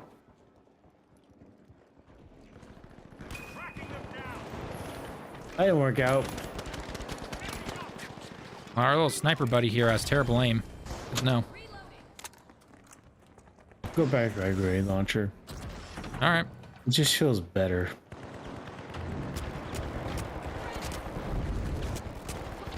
Feels right. Teammate. Oh, goddamn sniper again. The contestant is collecting eliminations one after another. The mighty are looking unstoppable on the platform right now, but are they really? We're about to find out. Back and play.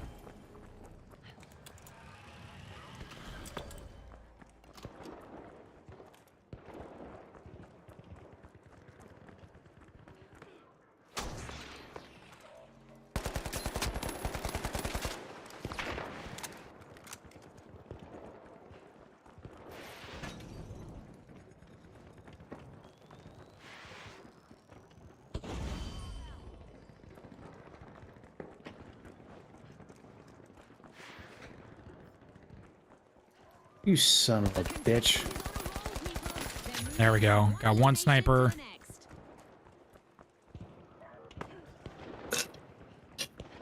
Like half their teams are snipers. That's all they are. Control and they are on the move.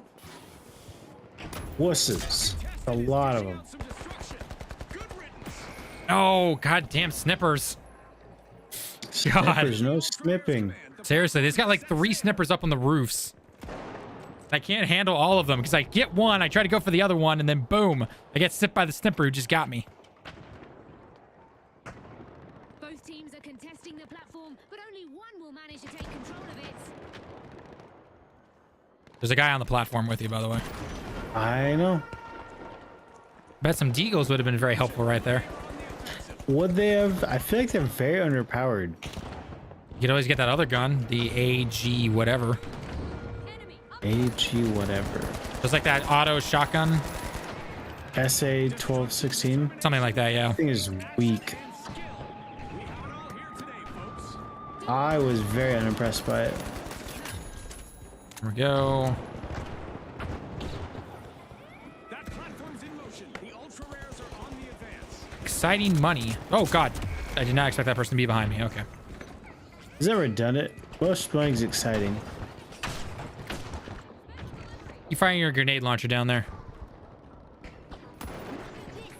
Dude, aim for the effing head, sniper. Dude, come on. It is not that hard. Especially when the opponent is literally standing still.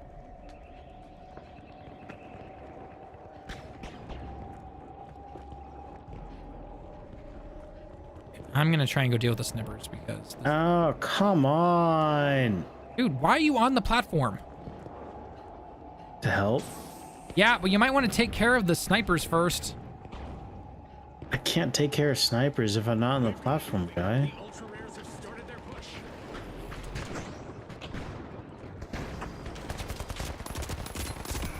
Oh, come on. That must have been behind me, probably. Yep. They're on the roof right next to the platform, so now's your chance.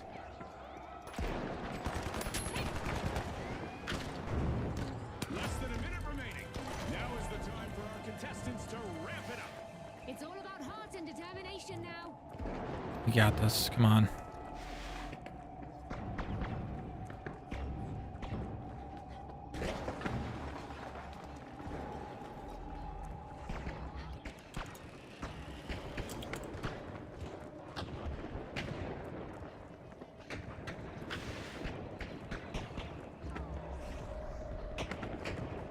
We're down to the last 30 seconds. Which team will triumph? Every second counts. Yep, there we go. Got that sniper out of there. Yeah, get on the platform, guys. Come on. 10 seconds left. Just get on the platform, get it over the middle part, and we're good to go. There we go. Oh, Diggy Daffodil. An incredible match concludes. That's the downside of half their team being snipers. They can snipe us off the platform, but as long as we move around and get it just an inch over, we technically win. So Go team. I'll be right back. I got one more game in me. all right, we got one more game to stream.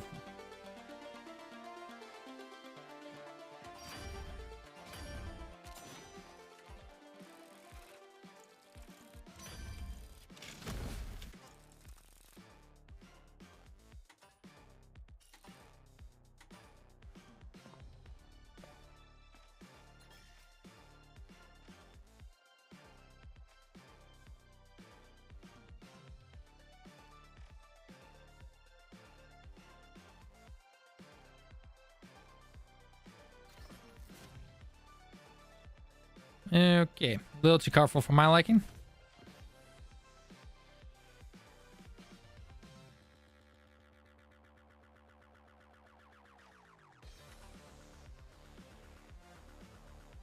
But yeah, anyone who happens to be watching this live with us right now, or if you're seeing this later on in video form, definitely check out season 4 of the finals. It's a lot of fun. It's a really fun game. I'm going to try and get a everything you need to know up guide on the channel. Talk about what's changed ever since the beta / season 1, why it's worth coming back and playing. It's just a really fun game. It honestly is. No battle royale BS or anything like that. Just it's a fun game. It's a really fun game. So.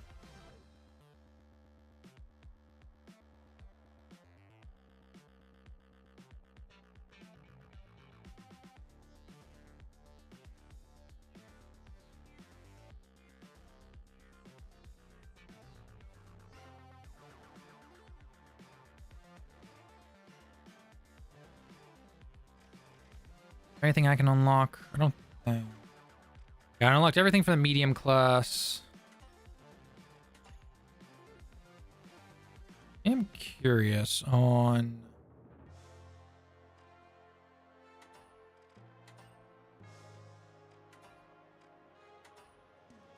Ah, you can get that sight. Okay, so you can basically get an iron sight. Light class. I really liked the SMG for... This one?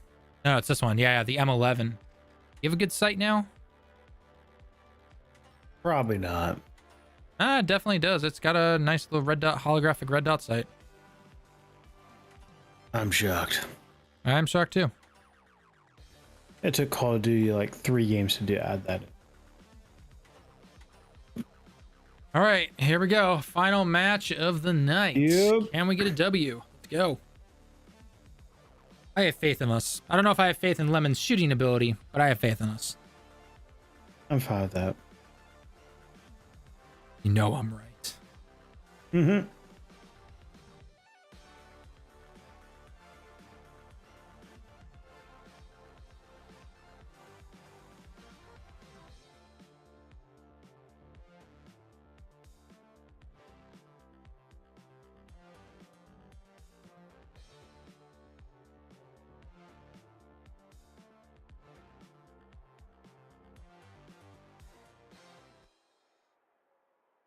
All right, here we go. Game found. Connecting to server.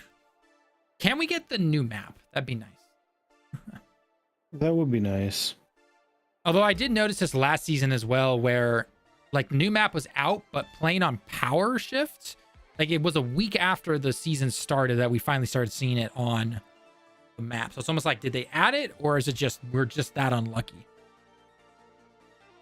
Kyoto. Okay. Valid question, yeah. I like Kyoto. Kyoto's a good map.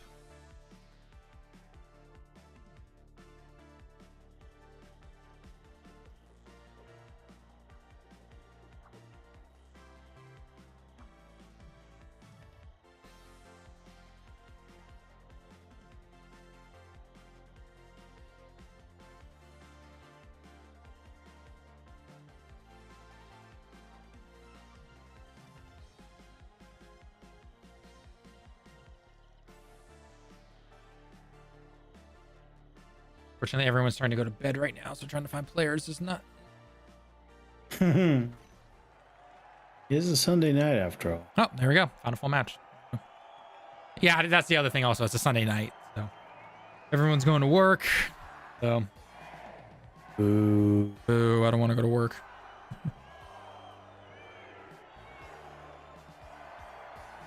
Although I think Wednesday is only a half day for me.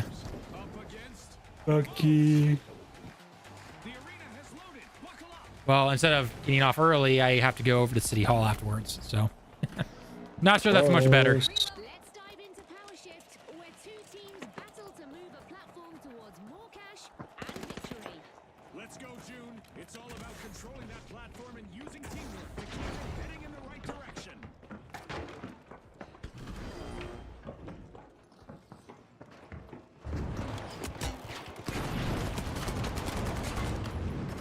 I hear silverware. Silverware, man.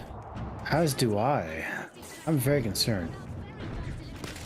Oh, let's go. I hope they didn't forget to stretch. Cuddly Dash, let's go. You're up.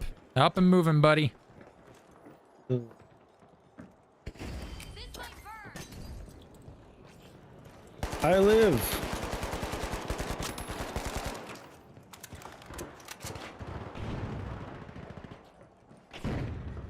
Everyone's just fighting up on top of the like, ow! Jesus, the stairs! The stairs are gonna be my undoing. Reloading. Heck is that name? I show. Okay. I don't know if that means anything, but sure. Interesting name. Contested territory. Bastard. Oh, the silverware flinging dude is on our team.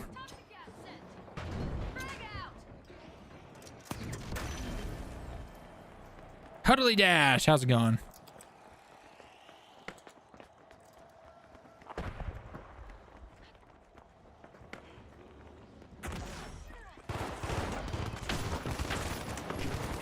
There we go. Oh, nice kill. Wasn't me, incredibly. Ow! Silverware dude behind us! No, no, stop it with the silverware. Stop it with the silverware, dude. Crap, gotta reload, gotta reload. Yes! Haha! Bobby! Bobby China! Bobby went over to China as he's playing the game. I'm me. Bobby, you got some splaining to do. Ow, ow, ow. No, the poison. Curse you, Bobby. Damn it, Bobby. Platform is not moving at all.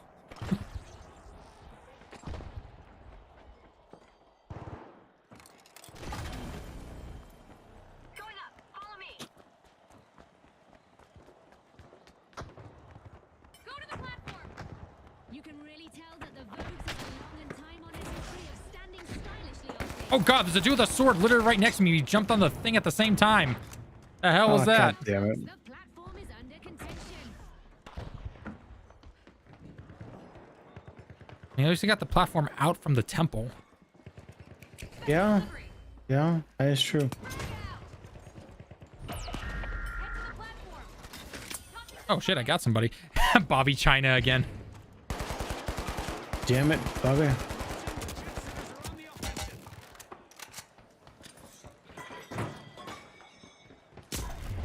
Subaru dude's back. Yeah, Bobby. Bobby again.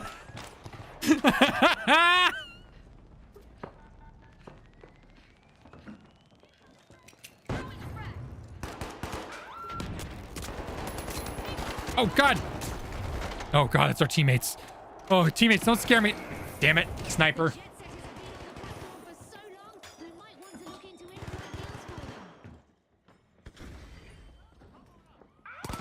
Look ahead. I hate those turrets. Turret place.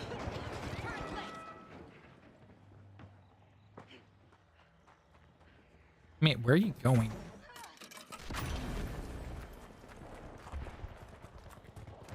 Come on, guys, gotta get him off the platform.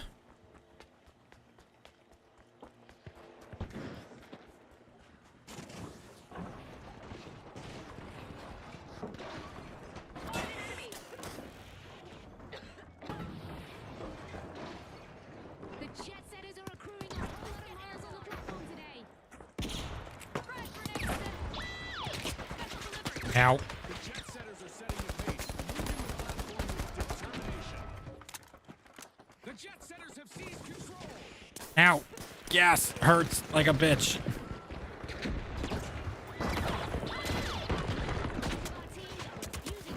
The hell is... Oh, jeez, he's over there. Plinking away at me. Pew, pew, pew. As we pass the halfway point of this match. No time to run and get snacks, viewers. The Vogues are now at the helm of that platform. Reloading.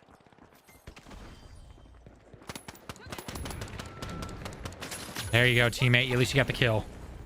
All that matters.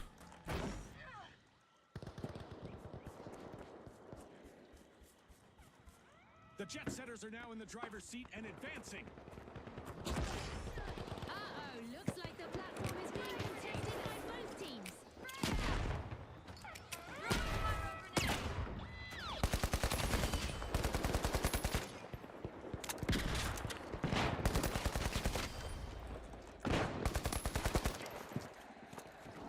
Guy's so close to being dead.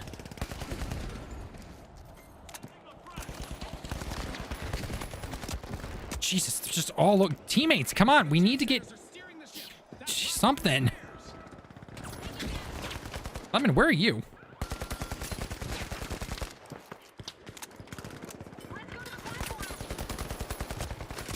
Not you. Now, fire, fire, burn, fire, ouch. The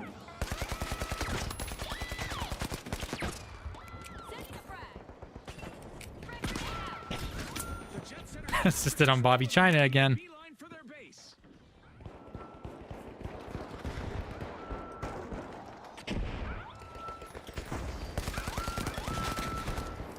Oh, did I not get the turret? I thought I did.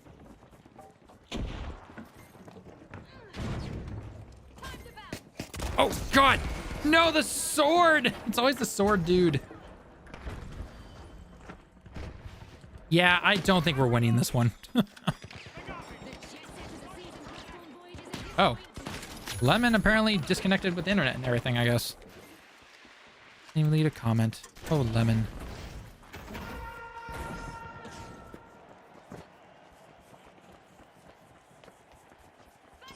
Using a flag.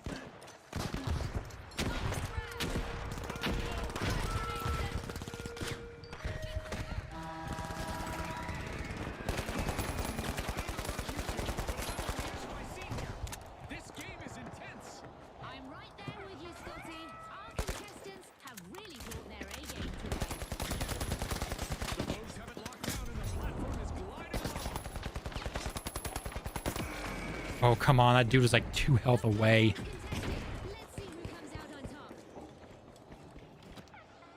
The jet setters have taken control of the platform. Throwing a flashbang. Toss the gas in. Tossing a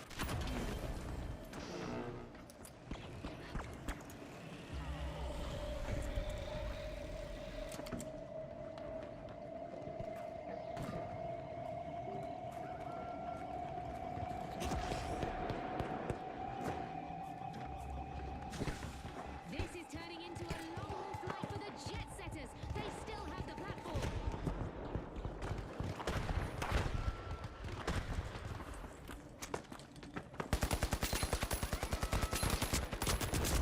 No, how did I not get that guy? Jeez. Kidding me, game? That is... God. Hey. Hope you guys are ready for a learning curve if you come back to this game. breaking things up. Press the grab. Using gas grenade.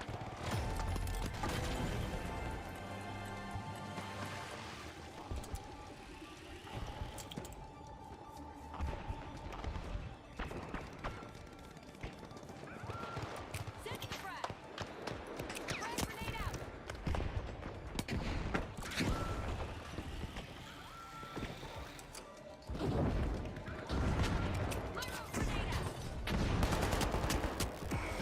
Oh, he's up there. God. Well, that's a loss.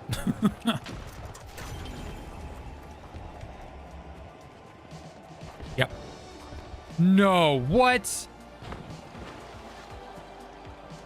It's not. Oh my God. Wow.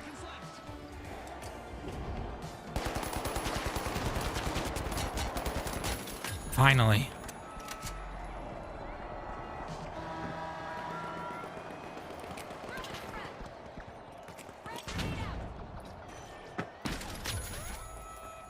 God damn it, Bobby China.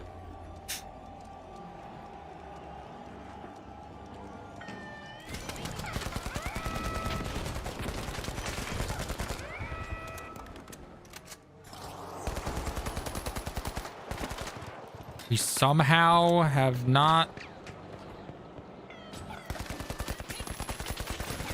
Got you, Bobby China again!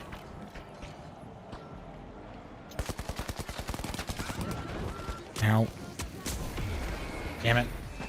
It was actually not a bad run. We got it away from the ending at least. That was not too bad. The jet setters clinch the win in power shift. On behalf of all of us here at the finals, thanks for watching. That was not bad at all.